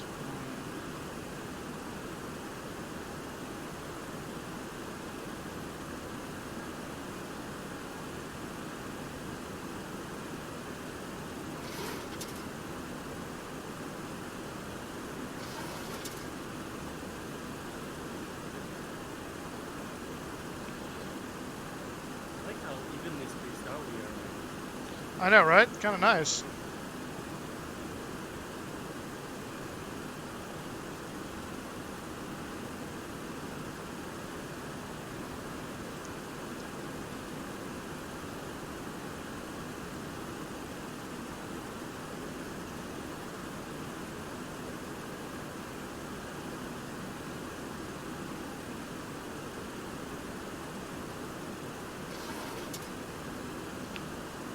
Alright, so we're going to start our descent about 90 miles out.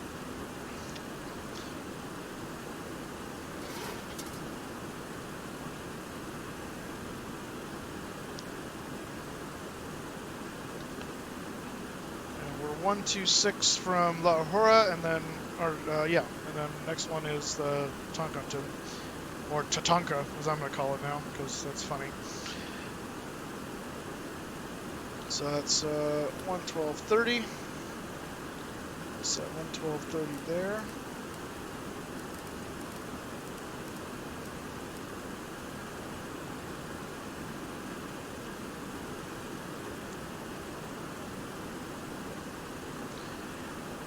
And what did I say?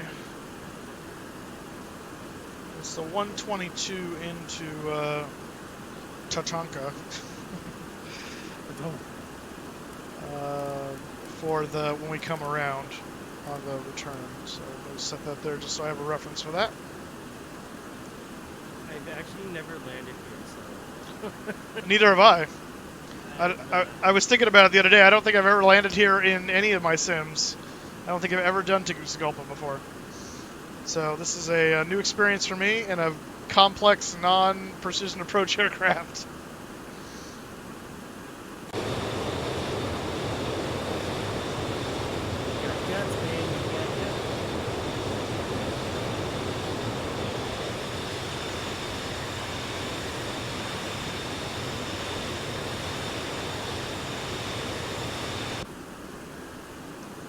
Do a little double check here of our fuel status. Yeah, we're burning relatively evenly. We're all at about 7,000 pounds in each tank, so that's good. And our temperatures look okay. Pressurization is holding. Everything appears to be running smoothly and normally.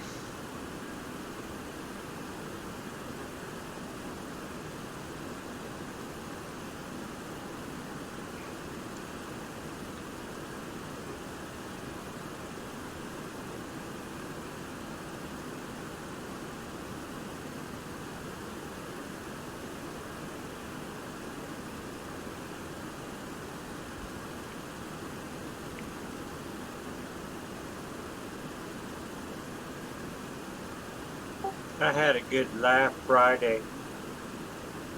Somebody thought, or told you about somebody messing with my mom's stuff, and I unloaded on it. Oh yeah, you told us about this. Is the one you got suspended for like 2 hours. Yeah. Well, they are now barred from the bus because they didn't like what the boss said and complained to the main boss, and we got a message back from the main boss that person's not allowed to ride the Oats bus. Nice. They picked the wrong battle. Apparently. It's a cool looking little plateau up here. Yeah, that is.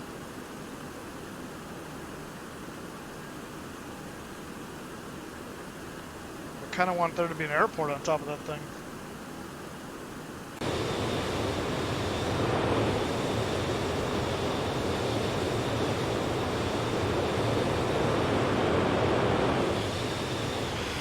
Well, there may have been at one time.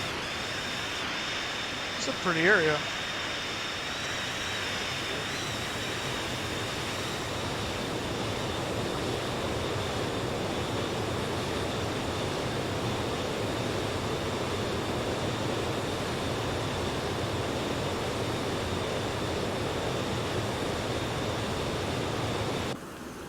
What are we doing on our weight and balance here? Oh, we're good now. We're below our landing weight. So we're at 156. We need to be below 158, so we are good to go. We will not land overweight. Happy days. Well, not in the sim anyway.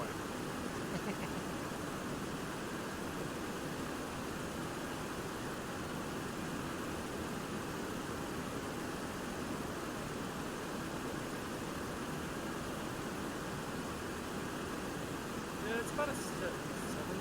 No, how long is it? 7,000, right? For what now? You're really quiet again. Tatanka. It's 6,600 feet long. Oh, okay. for the length of the runway, yeah. We'll probably get away with flaps 30. Yeah, you can. Just make sure your auto brake is set up to like 2 or 3.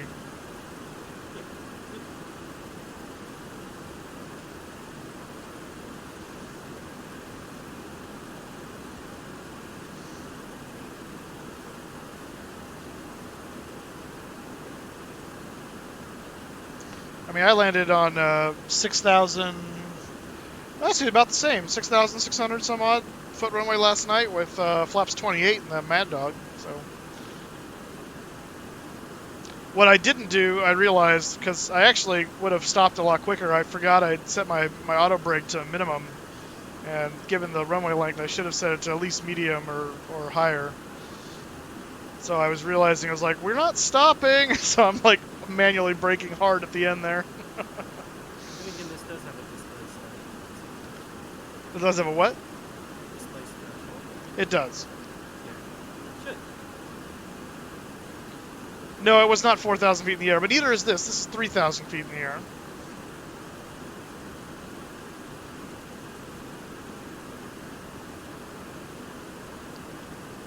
Just to be clear. I'm trying to think. I have a, I think I have, is it Challenge Air Cargo? I'm trying to remember if I actually have this DVD.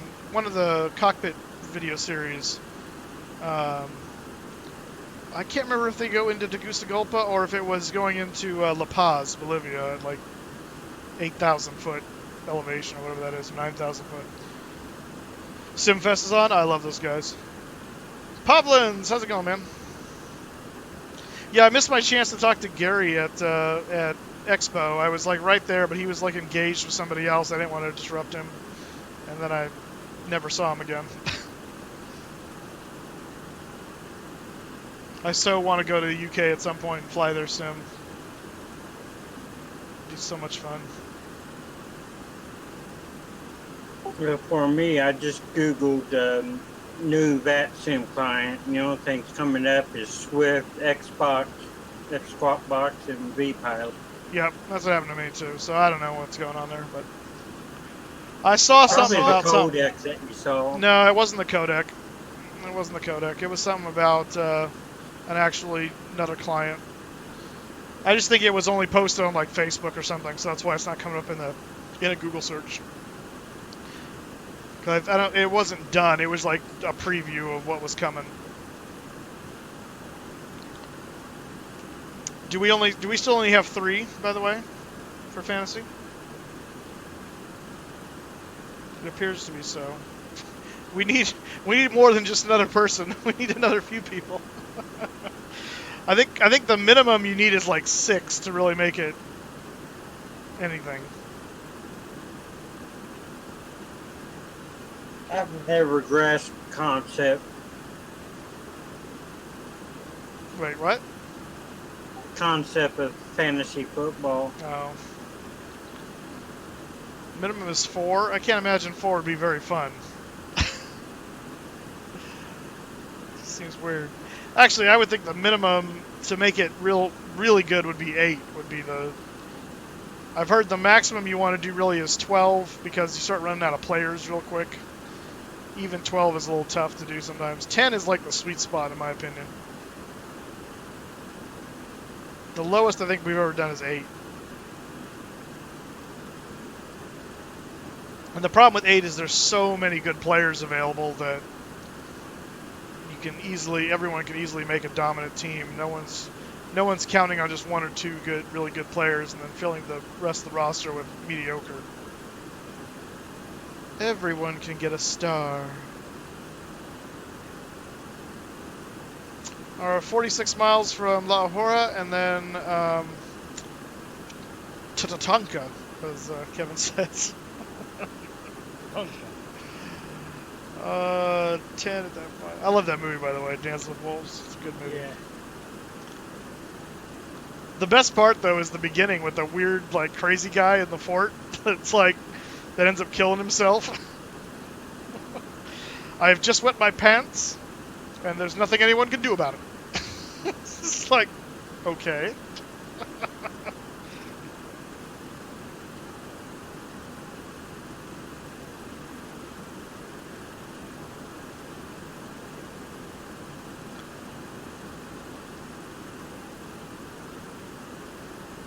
There you go. That makes 4. All right. Now we just need 4 more.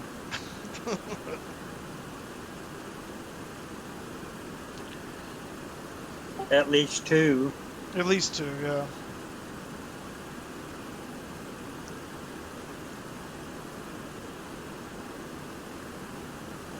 Yeah, the idea, the way it works basically is you select players from different teams. So let's say I would never do this, but let's say I take Tom Brady as my quarterback. He gets a certain amount of points in each game depending on how he performs. So he gets points for, let's say he gets 1 point for every 25 yards of passing he does. He gets 4 points for any touchdown pass he throws. He gets 6 points if he runs the touchdown in himself. He loses a point if he gets sacked, stuff like that. So basically your team is made up of all these people, all the different positions that gain points depending on how they do in their individual games. And so your team gets a set amount of points based on that, and you're pit against another person's team, and whoever gets the most points wins that week. So that's how the scoring works. So you're basically trying to take out of all of the 32 teams in the NFL, you're trying to pick the players you think will perform best individually, regardless of how their team as a whole does. So Tom Brady could have a really good game individually. He could throw a ton of touchdowns and a bunch of passing yards, and they might still lose, but he still did really good as a fantasy producer. And so some teams are really good, but their quarterbacks don't perform well because the quarterback doesn't throw much. He passes it off all the time or something. So you'd want to steer clear of that quarterback. Even though their team might win all the time, it might be a winning strategy for them as a whole, but you're just looking at that one player, and so it changes the dynamic. And it changes the way you then root for football. You end up rooting for individuals, and and it's just kind of interesting. You're like, yeah, I want my team to win, but I also want that guy to do really well. So if you got one of those quarterbacks, you need to go with the running back that he hands off to. Well, no, you just would want to stay away from that because you're not going to get any points for him handing it off. So well, I mean, you would get the quarterback, get the running back yes, on that team. That's true. You would want the running back on that team. You wouldn't want the quarterback. Yeah, exactly. Some people will try and double up, and they'll take the quarterback and they're most likely to be thrown to wide receiver and try to get double the points, which can work really well. But if that team has an off week, then you've lost 2 people instead of just 1 person as far as point scorers. So catch the ball, that guy. When's the draft going to be? Well, once we find out how many people we've got, we'll do it. It's got to be before Thursday because that's when the first game is.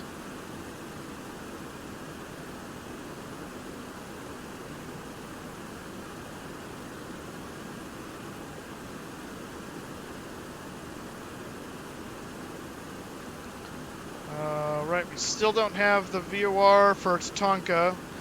We're coming up on 11, so we're going to be the 98-degree radial on this guy as we take the turn. Kevin, have you started your approach into Tegucigalpa yet? Starting my descent right now. Oh. I just need to get my minimum set.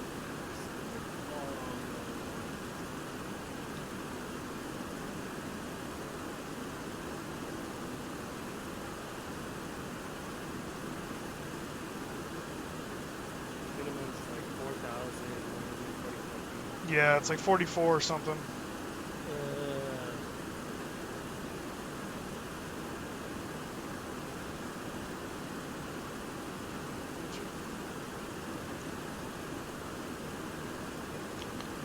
There it comes.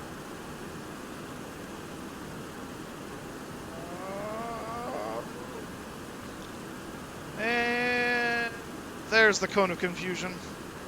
Setting 98.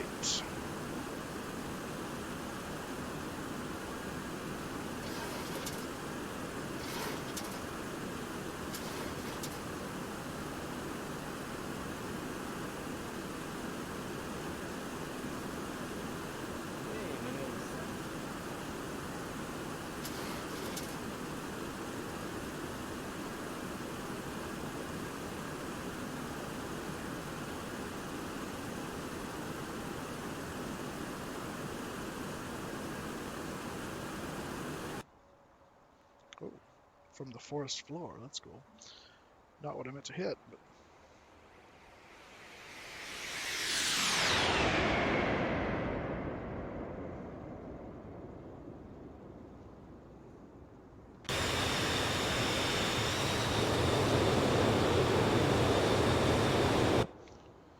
A little S pattern going on as we capture the outbound radial. Nice. Nice.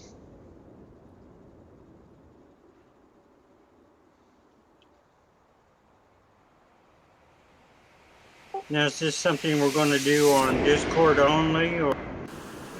Well, no, the draft will take place through an app. So whether that's, I think Rothmunder was setting it up. So whether that's ESPN or NFL or whatever, there'll be an app where we do the draft, and that's where you'll manage your team. The Discord will be where we can communicate about it and trash talk each other and things like that. All right, so at 42 miles from the Lahora, we're going to start a descent, or 90 miles from Tatanka, but I don't have Tatanka yet, so. Your team is going to be so bad.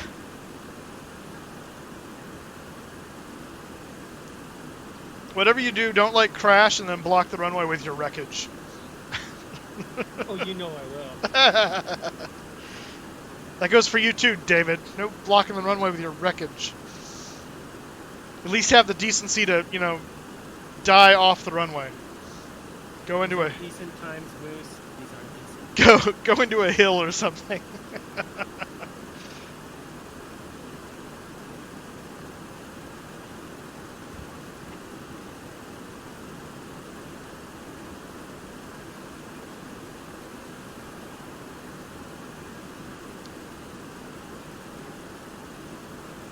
You'll pull an ABQ, don't worry. Oh, goody.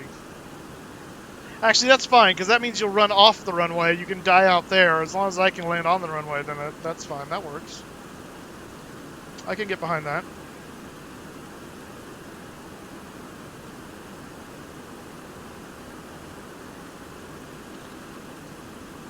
All right, let's check in with Project Fly, see where everybody's at. It's hard to tell exactly where Kevin's at because there's two of him for some reason. Oh, at least, well, the two are closer together now. One is no image available. The other one is a very sexy kangaroo that's follow the sexy kangaroo. That's the one ahead. Wooing me with his eyes.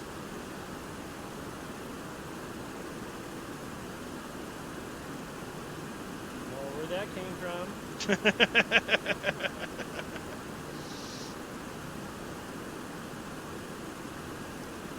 We're evenly spaced. We're good. Yeah, oh yeah, you're fine. We're actually very nicely spaced.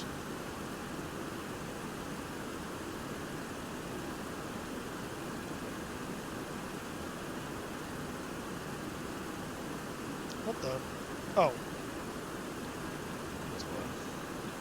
Well, David, I take it I need to download that app.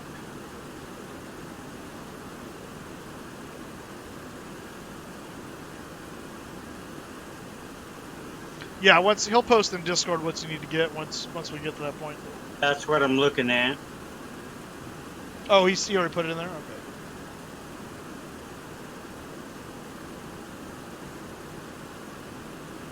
Oh, yeah.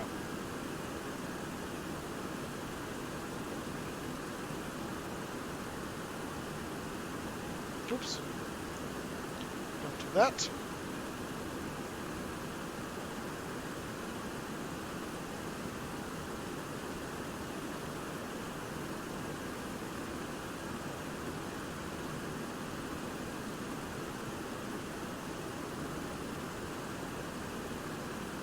Now the question is, do I have room on my phone for it?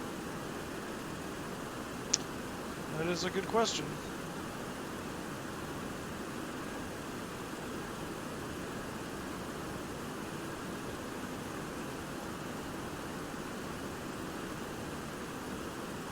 Oh, I did not see that David read it.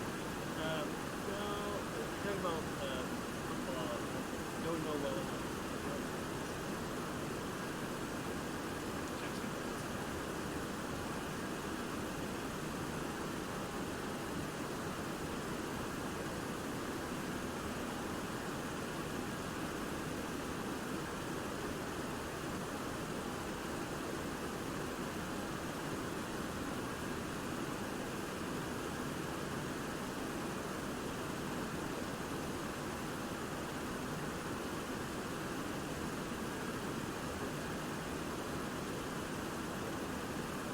Yeah, you hope, David. Oh, crap. Blew through our 10 miles. Okay, that's fine.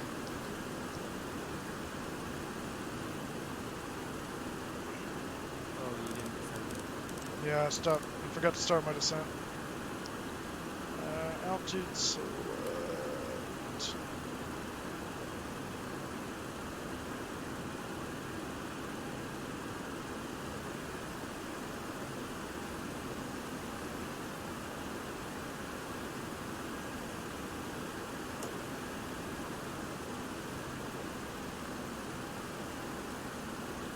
We're aiming for about 2,000 feet a minute, so I'm just going to keep pulling the levers back here until we achieve that. There we go. So, are you going to take the Jags defense? So typically, I think most fantasy guys, we won't do... Oh yeah, as a whole, sorry. I don't know. I'm not sure what their defense is going to be like this year. I probably would, actually. By the way, Season 3 is on Netflix now of The Good Place, which is actually a pretty good show. I enjoy watching. And one of the characters, Jason, is from Jacksonville, Florida, and they make all kinds of references. They basically mock the Jaguars mercilessly on that show, which I find absolutely hilarious. But the Season 3 is from a year or two ago now, and he makes the comment that they go down, they screwed up the timeline, and he says, yeah, this is this way, this is like this now. He goes, the Jacksonville Jaguars are good now, and it's like, what? Impossible. It's like, yeah, they're going to the playoffs, and Blake Bortles is kind of okay, I guess. I don't know, it's being debated by experts. Oh, it's fantastic. I love how they mock the Jaguars in that show. Because Jason is just all about the Jacksonville Jaguars, and he's an idiot, and so they play those two together constantly. It's hilarious.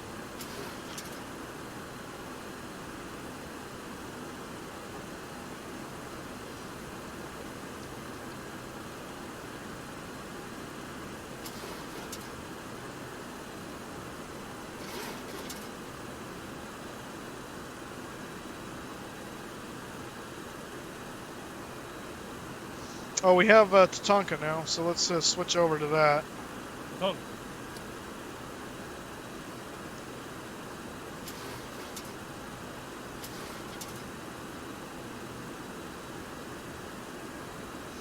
Wait, we're 120. Oh! We're further out than I thought. Yeah, I was like, you're descending kind of early, but I That didn't want to... stupid Sky Vector things lied to me. Alright, we're going to level off here then. Let's call it 20. David had defense. Dagnabbit.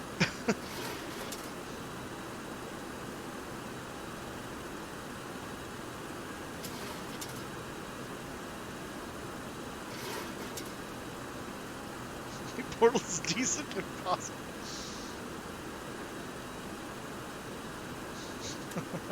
And then one of the characters she comes in with this giant bear that's got Blake Bortles' jersey and says, so I shouldn't give Jason Blake Bortles? It just makes me laugh. I was laughing so hard last night, it was great. If you haven't checked out the show, you should check it out. It's actually pretty good. Don't use it for its theology. Let me just...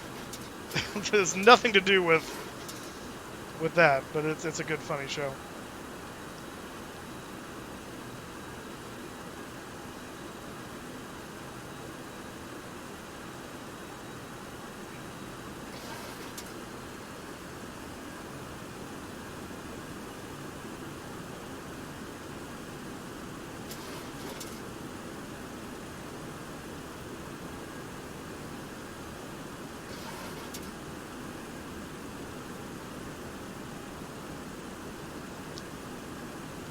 Alright, we're going to recalculate this now. So we're going...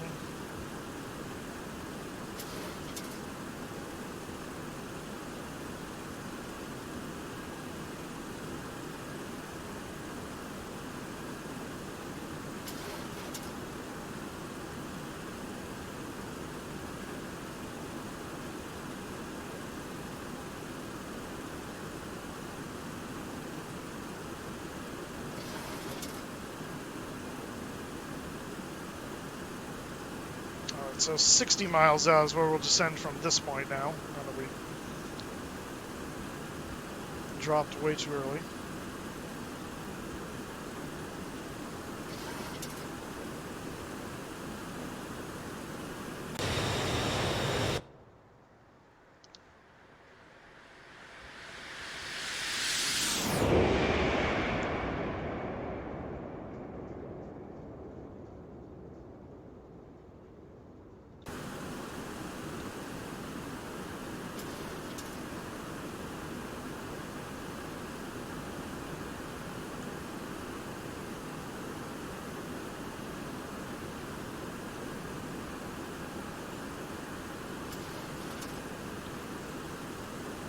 Still looking okay.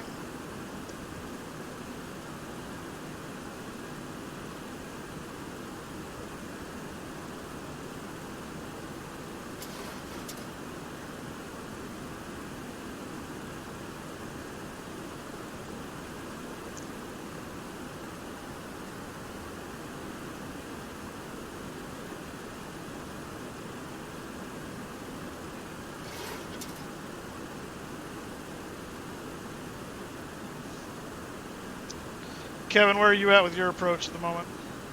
Passing through 12,000. About 7 miles up. All right.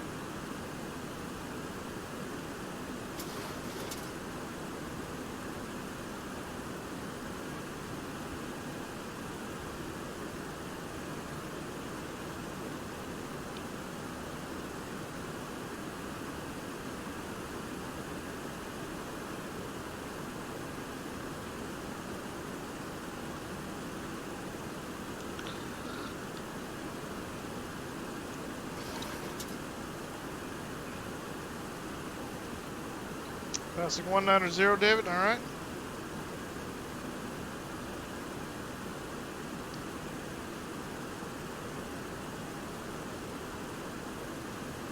I am 87 miles out.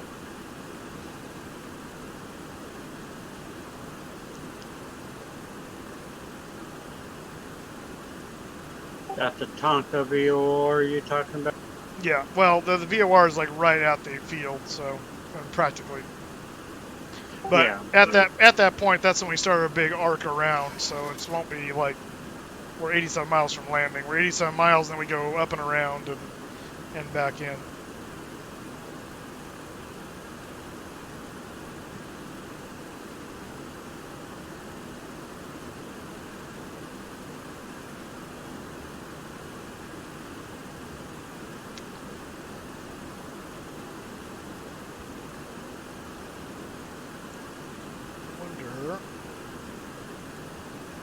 No, not really.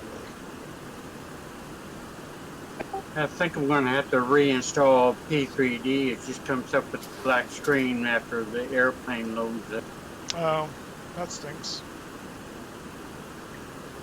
That X-plane's working fine, and I've got a lot of work to do in that yet. Gotcha.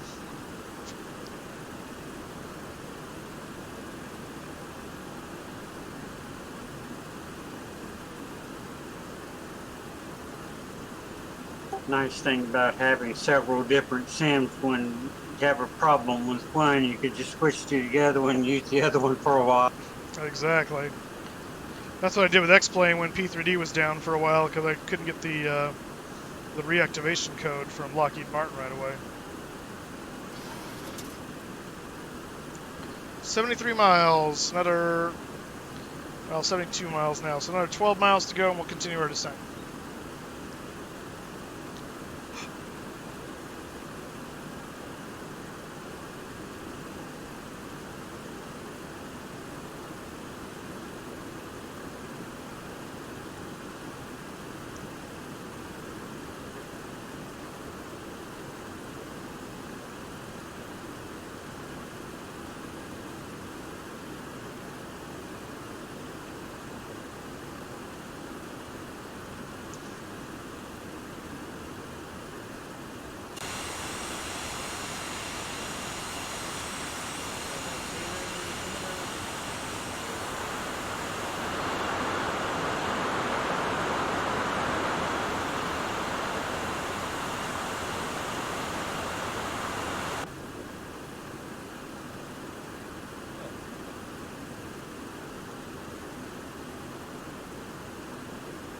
figured since we're the only ones at the airport, I You just do whatever you want. just... Yeah, pretty much. Fair enough.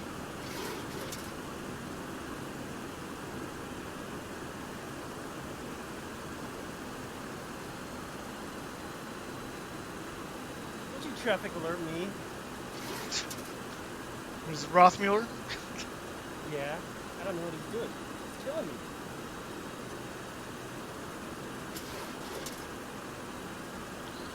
Alright, back down to 8. Oh, the towering cumulus just came in.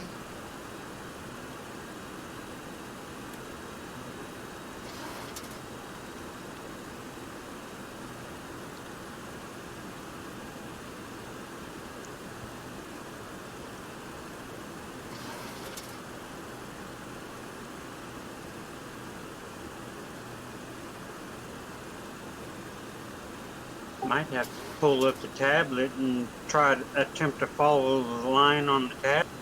No, that's cheating. That is cheating. We are not going to do that.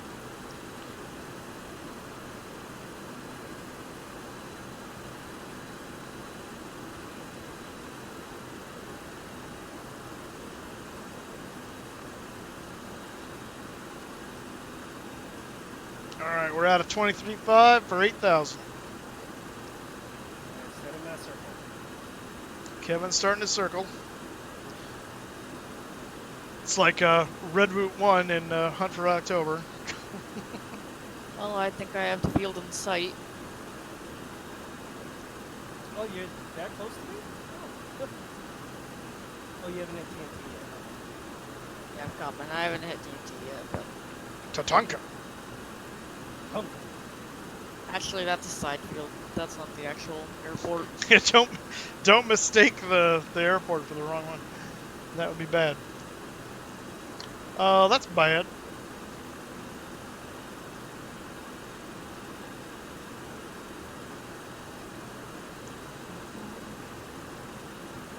Yeah.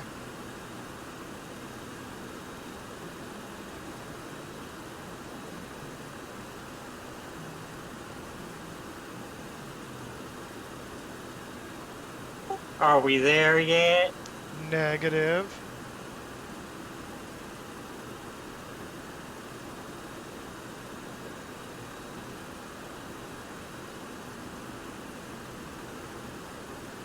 How far are you in that circle, Kevin? I'm hitting single golf. Well, Okay, so then I should be... I'm about 7 miles out. Oh no, that's the field I see. I saw the field. Yeah, I'm flying past the field right now.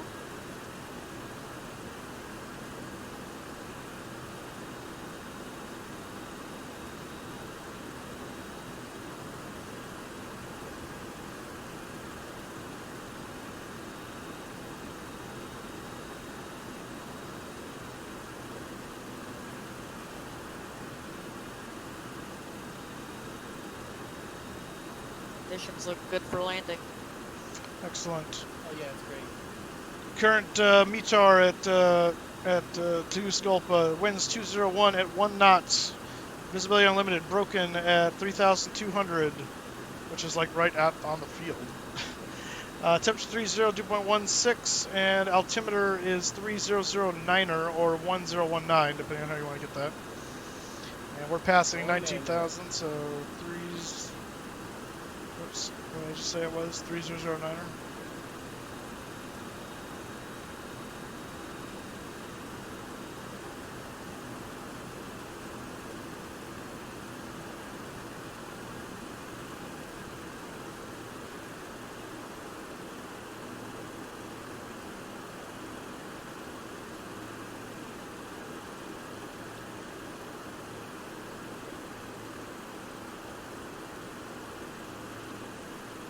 Alright, the altimeters are set.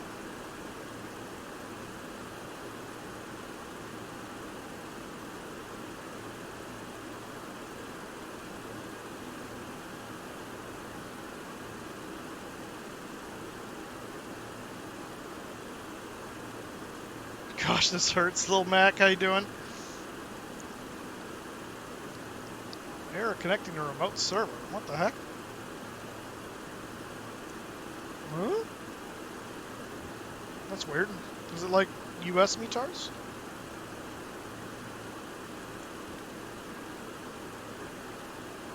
Apparently not. The METAR server must be down. That's weird. Yeah. Huh. Appears so, because it didn't even take yours. Yeah. Alright, well I already have the METARs, it doesn't matter.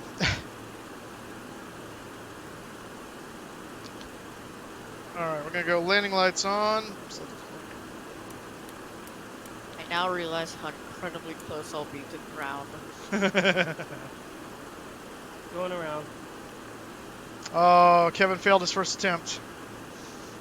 This is Yeah, probably that angle's a this is little the bit too tight. first of a few go-rounds that's probably gonna happen from all of us, in my guess. But we'll see. Good thing I brought extra fuel. Yeah. Get that song queued up. Yeah, right. I gotta have Twitch sound on for that though, don't I? Yeah, you won't hear it through Discord.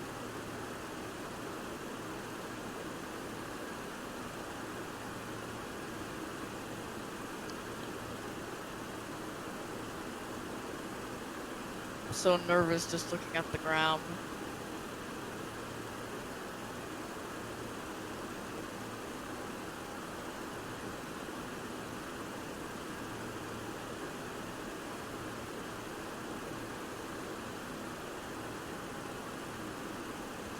"15 miles from Tatanka."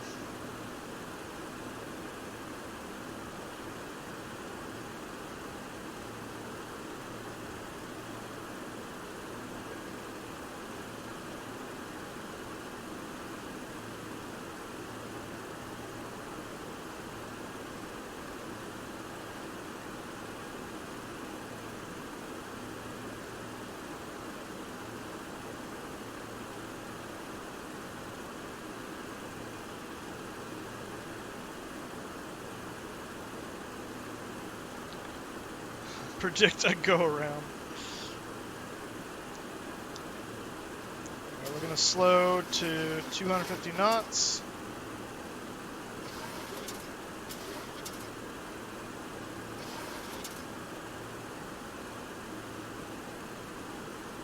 And we'll help it out here a little bit. Some speed brake action. Crap, all I see is clouds at this point. And I'm 8 miles from Tatanka.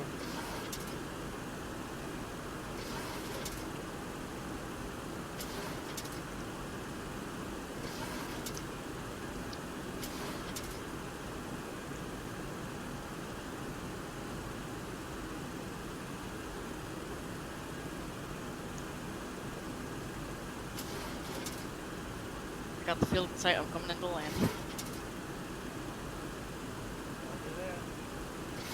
I am not doing that turn. That is very aggressive. Are you going around as well? No, I'm not following the nav. Oh. Ah.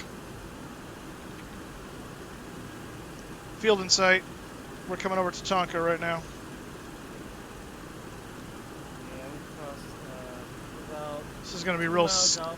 Oh, I see Rothmuller. He's right below me.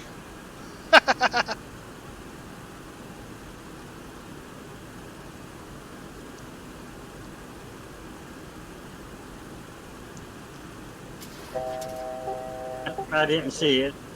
Sorry about that. Brace. That was my first go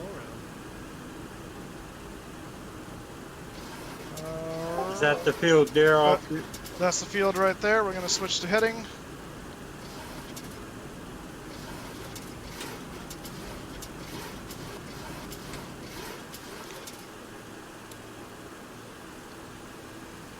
And we're going to go a notch of flaps in.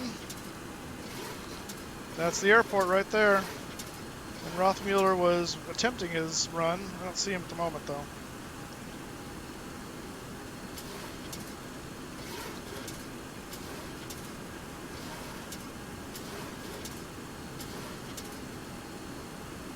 there he is. Right there. He's making his turnaround right now. We're gonna get about Okay. we're gonna get about 10 miles from the Tatanka VOR, and then we're gonna start a turn back around the mountains here. It's really difficult because I can't see. We got these clouds that we're flying in and out of, so this is real sketch. Can you go down to 7,000 since you passed the repeat? Not yet. Not yet. Not till Going around. not till we get to the apex. Oh, Rothmiller's going around. All right. All right. So we got Just 2 wait go for rounds. Let's see if we can do it in 1. I'm not liking my chances.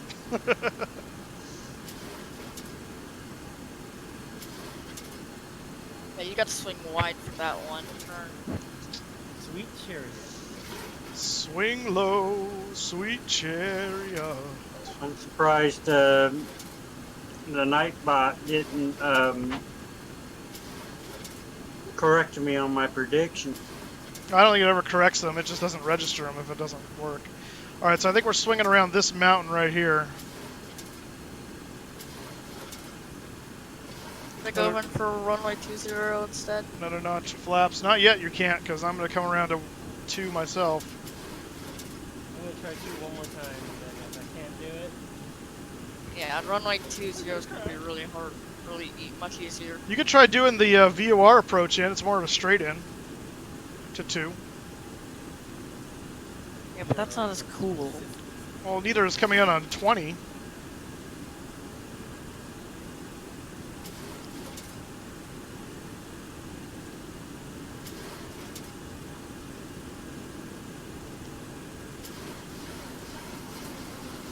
I'm gonna loop back around and hopefully try it on the second time. We're going down to 7,000.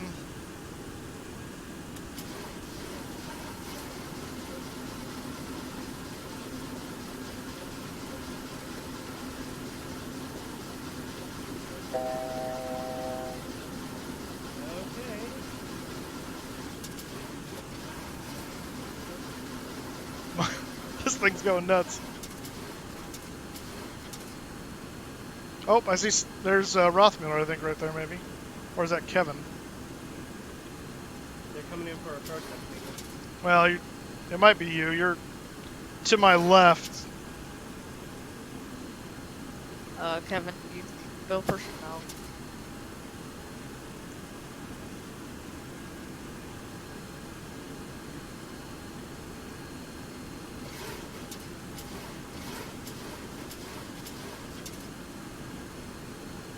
I'm gonna try and cut the approach in half so I can just slide in.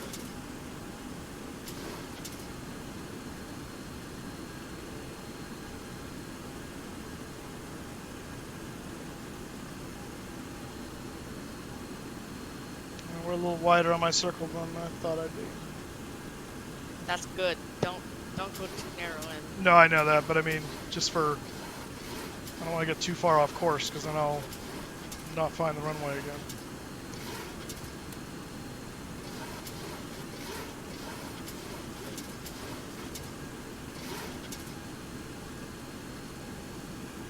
Go flaps 15.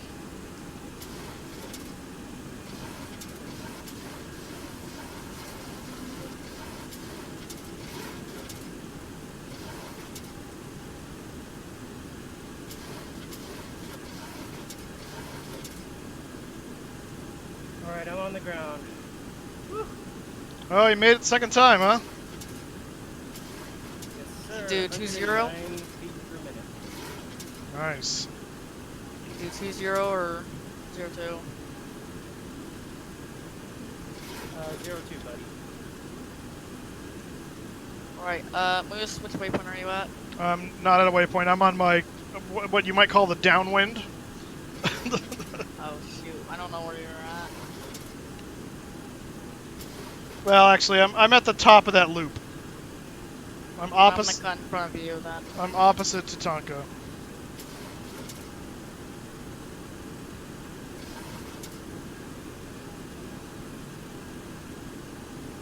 That was something.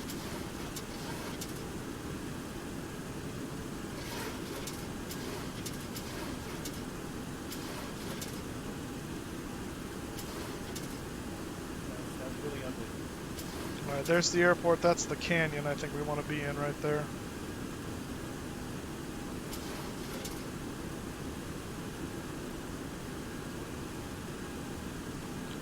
Alright, we're gonna... Alright, I'm coming in final. Okay. Autopilot disconnect. It's our aircraft. This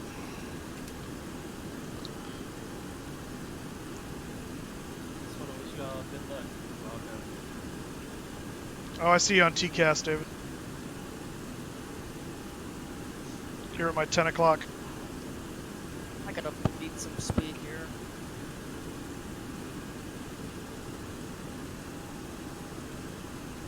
No, Mike, I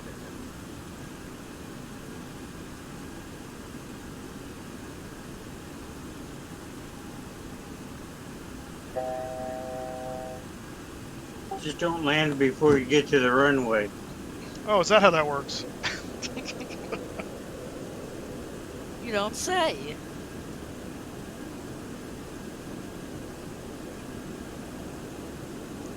Yeah, I think we're supposed to go out beyond that, but that's okay. Just don't want to cut this too close. 9 miles from Tatanka. Gears down. Go flaps 20.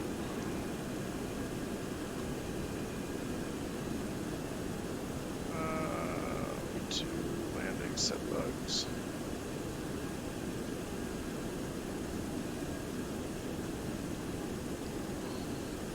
Alright, we're intercepting the 122 radial off Tatanka. For those of you that are just joining us, yes, I know that's not how it's pronounced. We're making jokes.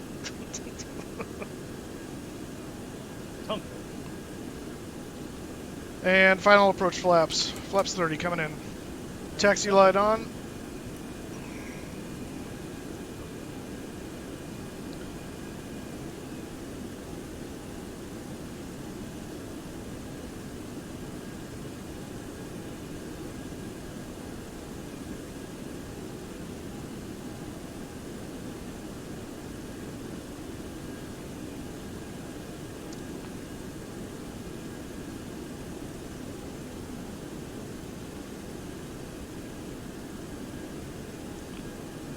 Moment of truth.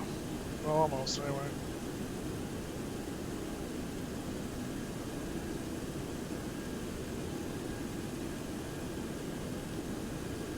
Thousand above where we need to be at Tatanka. We're 5 miles from Tatanka. Airport is in sight. Ooh, that is a sharp turn, isn't it? Oh, nicely done. Nicely done.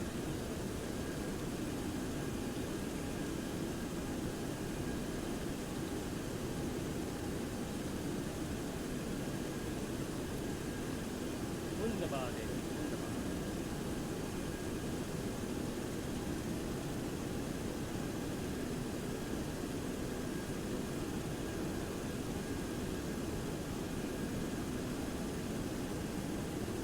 It's the airport right there, isn't it? Yeah.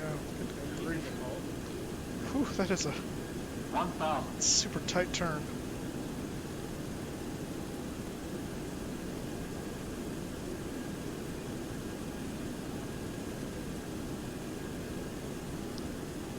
So, brilliant landing at the end.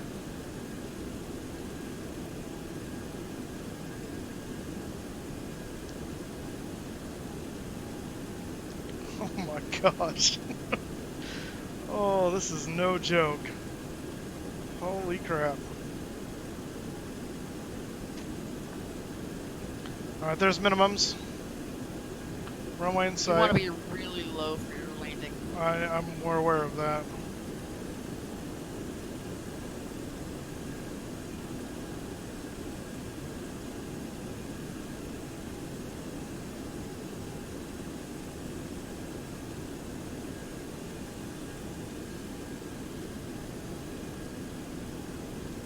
If I flew here in real life, I would be just as scared. Silence you. 500. Oh, you good, Sink rate. Pull up. Pull up. Looking good. Pull up. Pull up. Pull up. Oh my gosh. Pull up. Pull up. Sink rate 20. 10. Boom.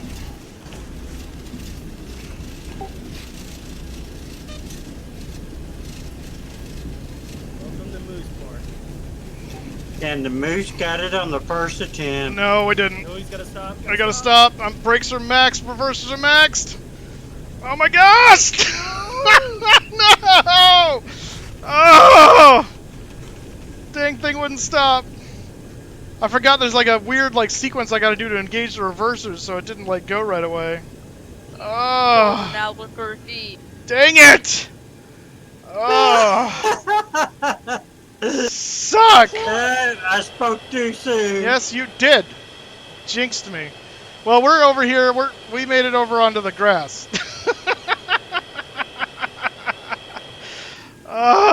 Dang it! Take a hard left and Oh go man, back the to the airport. landing rate was minus 653 too. Holy crap! Oh, yeah, that was not bueno. I'm looking at my tires blow up. Oh man. Not bad. What it said? Not bad. Oh. Project Flybot. What's Project Flybot now? The internet is a completely different culture, isn't it? You said it. And Everything. Hey, here we is got a sub out of it. immediately followed by sarcastic comments and nasty responses. Thank you, Aerovision. We're Thank you. finally where we belong. All right, I hope someone needs to clip that and put that on FlightSim Best, by the way. Oh, it's an achievement on Project Fly. Oh, really? Yes, it is. Did I get the achievement even though I ran off the runway? I'm just going to shut down here. You know they say if you can't say Evacuate. don't say Evacuate. There's no one to evacuate its cargo. I'm sorry. Yeah, keep going. I don't know where that came from. Go ahead. We're just going to cut the engines right I here. think there's a K in Knucklehead. Well, that's 2 dangerous approaches according to Project Fly bot that I've done. Nice. Next one I need to do is Europe 1. Gotcha. I'm just chilling on this hill over here. Oh, that's a really super awesome approach, but man, that is super dangerous. Oh man. We can watch replays. That's right, I forgot about that. It's X-Plane's Replay City. All right, replay time. It's replay time. It's replay time. Oh, thank you. Yeah, we'll disconnect from FatSim and Project Fly. Good point. Thank you for that.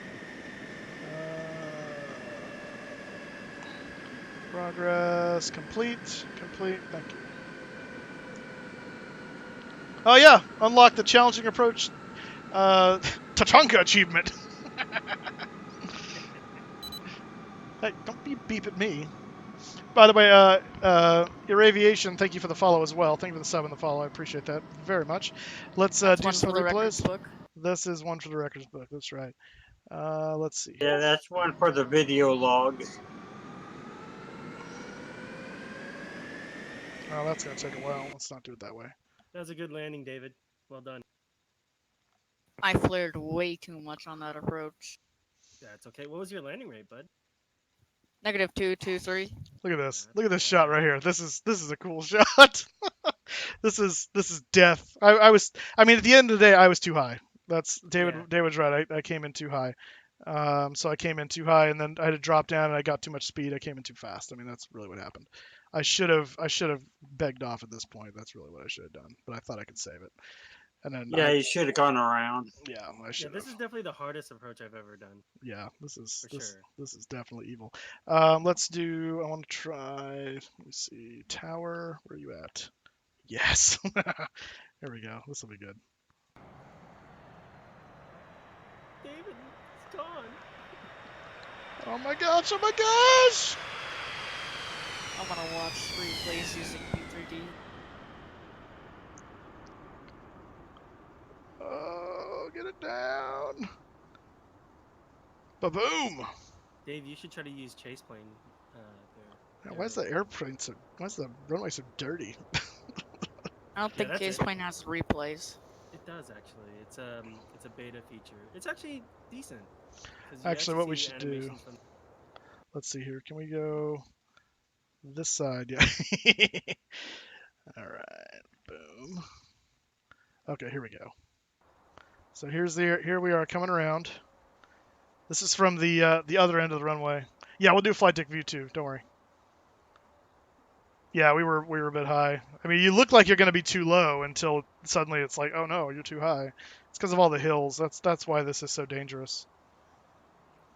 The primary flight was getting mad at me because I was too low for terrain. I'm like, no. No, I'm not. No. You don't know me.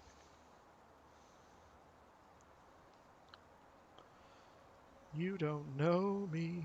So we found out why 727s are prohibited here. Well, this isn't exactly why, but I'm sure they used to come in here. They're prohibited now because technology has changed and they haven't kept up.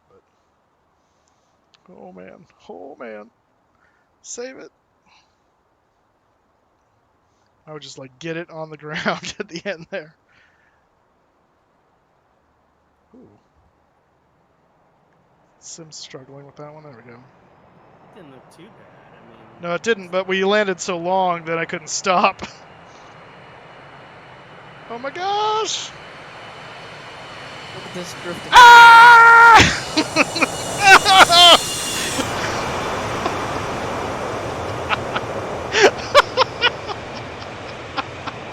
Into the trees! That's actually a really awesome shot. Oh, I'm so glad I just got that for all posterity. Oh, that's awesome. I love it that I turned to avoid the camera without realizing it. Like, look at this. I turned right before the middle of the runway. Don't hit the guy with the camera! Oh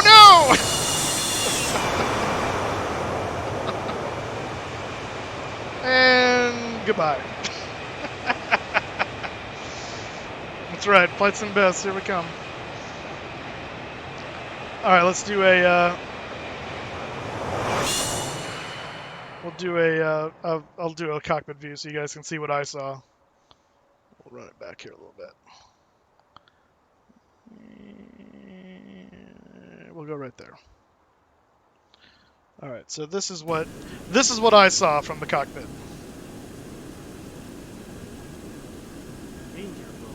Danger. That's right. Can I move this? No.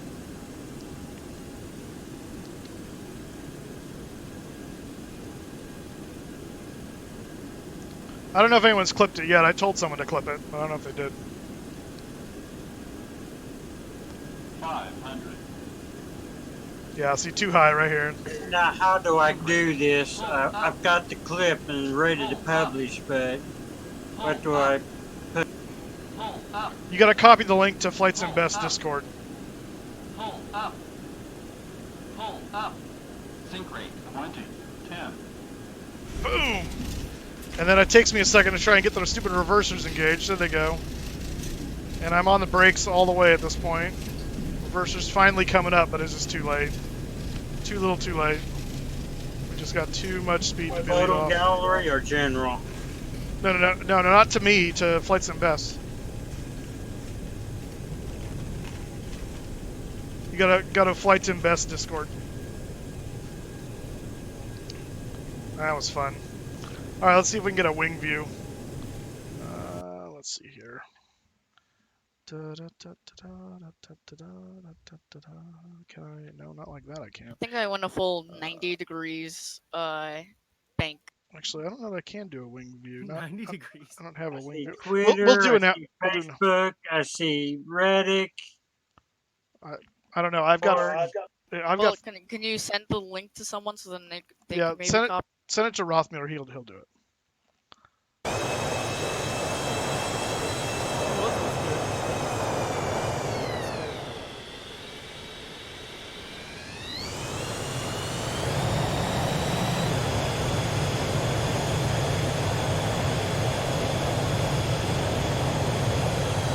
Well, I want the cinematic of my disaster. What's happening over here?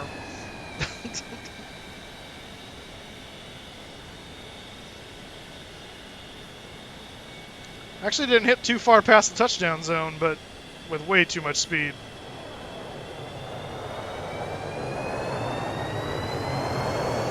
See, look how compressed that nose is right there as I'm hitting the brakes.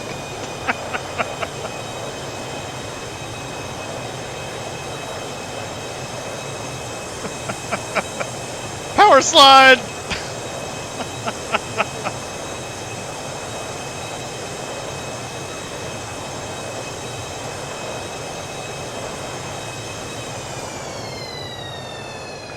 In my defense, I did stop before the road. Just saying. Hey, Just saying. I'll say something. I floated to, but my center line was like 8 out of 10.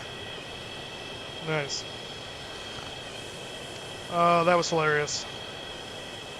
Alright, I'm gonna see if I can get some screenshots of this epicness.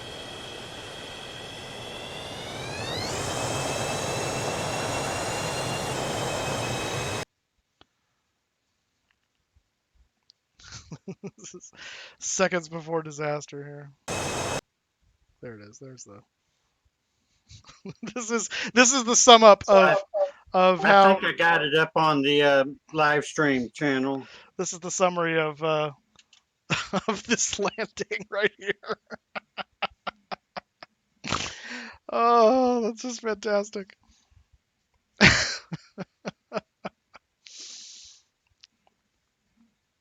Oh, there's a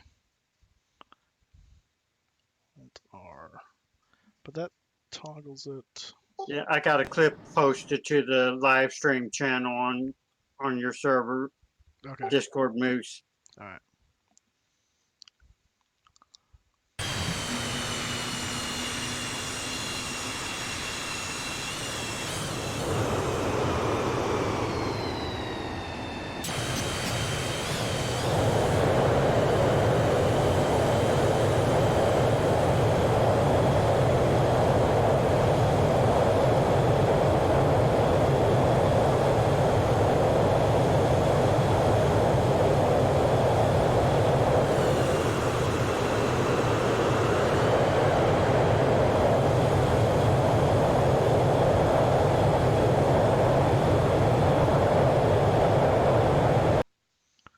Is that a good?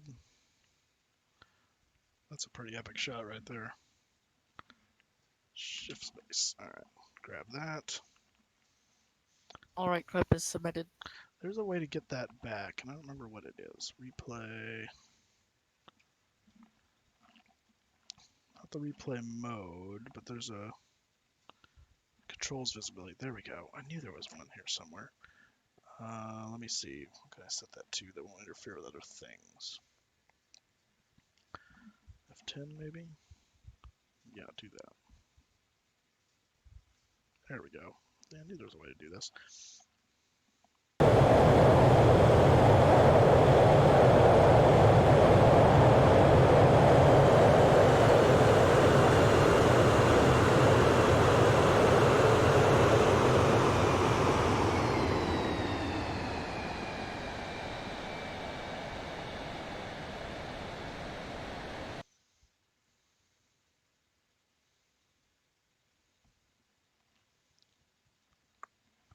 Get out of the, okay, whatever. So it's F10, there we go. And I want to see if I can get shift 3. Oh, what are you doing over there? That's annoying. That's kind of cool though. Okay, so much for that. Shift 3, yeah, we're still gonna go that way. Fine. Sync rate 20, 10. Alright, we're still over there. Shift 4. That's kind of a cool shot. Gonna make the most out of this. We'll get some good shots out of this. F10. And I got the clip where you were missing the cameraman. Oh, nice.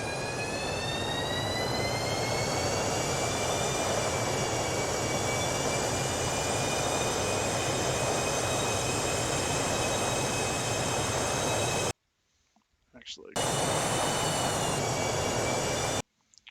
here we Get that now. Yeah, there we go.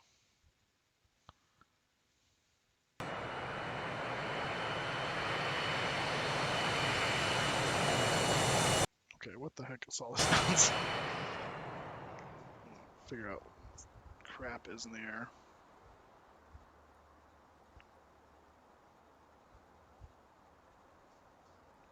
Get that out of here.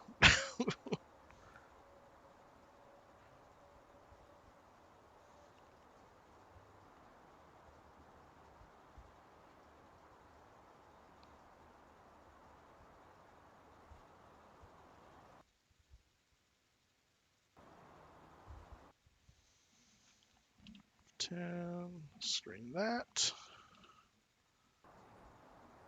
Ba-boom.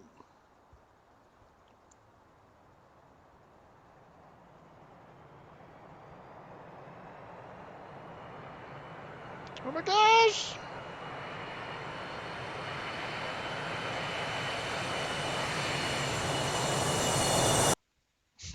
Dodge right. Epic death right there. No, dang it, just a little farther back. That just looks. I can't do that because it's putting all this crap in here. Gotta get that out of there. That's the problem with these stupid effects. Gotta get them out first. Okay, here we go. We'll do this, and then we'll do the slow-mo.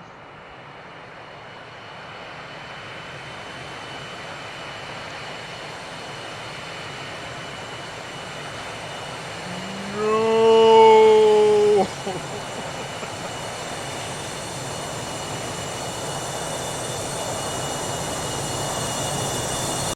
There it is, right there.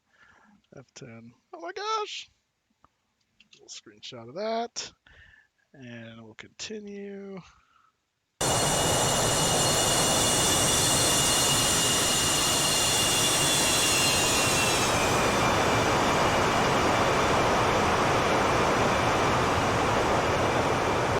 Actually, that's a bad one right there.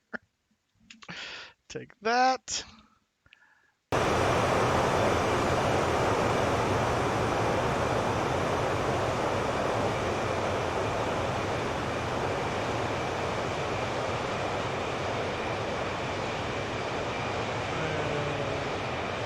Into the trees. Take that too. And shift. There we go. All right. All right. I think that's gonna do it for for us. Faces of Death, Muth Edition. That's right. Pick a Discord of Bank. Gotcha. Cool. All right. Thanks, guys. That's quite a fun way to end the stream. Post it to the Facebook page. What was that? Post it to WestWind's Facebook page. Yeah, that's a good idea. All right. So that's it for me. I might stream either tomorrow or Monday, depending on what's going on. We'll see. We might do something depending on how I got time. I've got my fantasy draft Monday evening, so we'll not be doing anything then. But who knows? We'll see. If not, have a wonderful Labor Day weekend for those of you here in the United States. For those of you not in the United States, have a wonderful rest of your completely normal weekend that has no idea what I'm talking about. And we will see you all next time. Again, from now on, no more streams on Wednesdays. I will be at choir. So from now on, the new schedule is back to Thursday, Friday, Saturday, and the occasional possibly Sunday. So if you want to fly with Aaron online in GA, let us know. All right, we'll do, guys. I've got to go to a family thing here in about an hour, so I'll be doing that, and then we'll see. We will see. We'll get some stuff going at some point. Thanks, guys. It was fun. Seriously difficult landing into Tegucigalpa. So have a wonderful day. I think I'm going to give you over to not FlyJSim Best. What am I talking about? To SimFest UK, because I love those guys. They make me happy, and they're flying a 747, so it's kind of hard to say no to that. So let's do that. Let's raid SimFest UK. Yeah, Paven saw it. There we go. All right. We'll see you guys next time. Have a wonderful day and a wonderful rest of your weekend. It's been fun.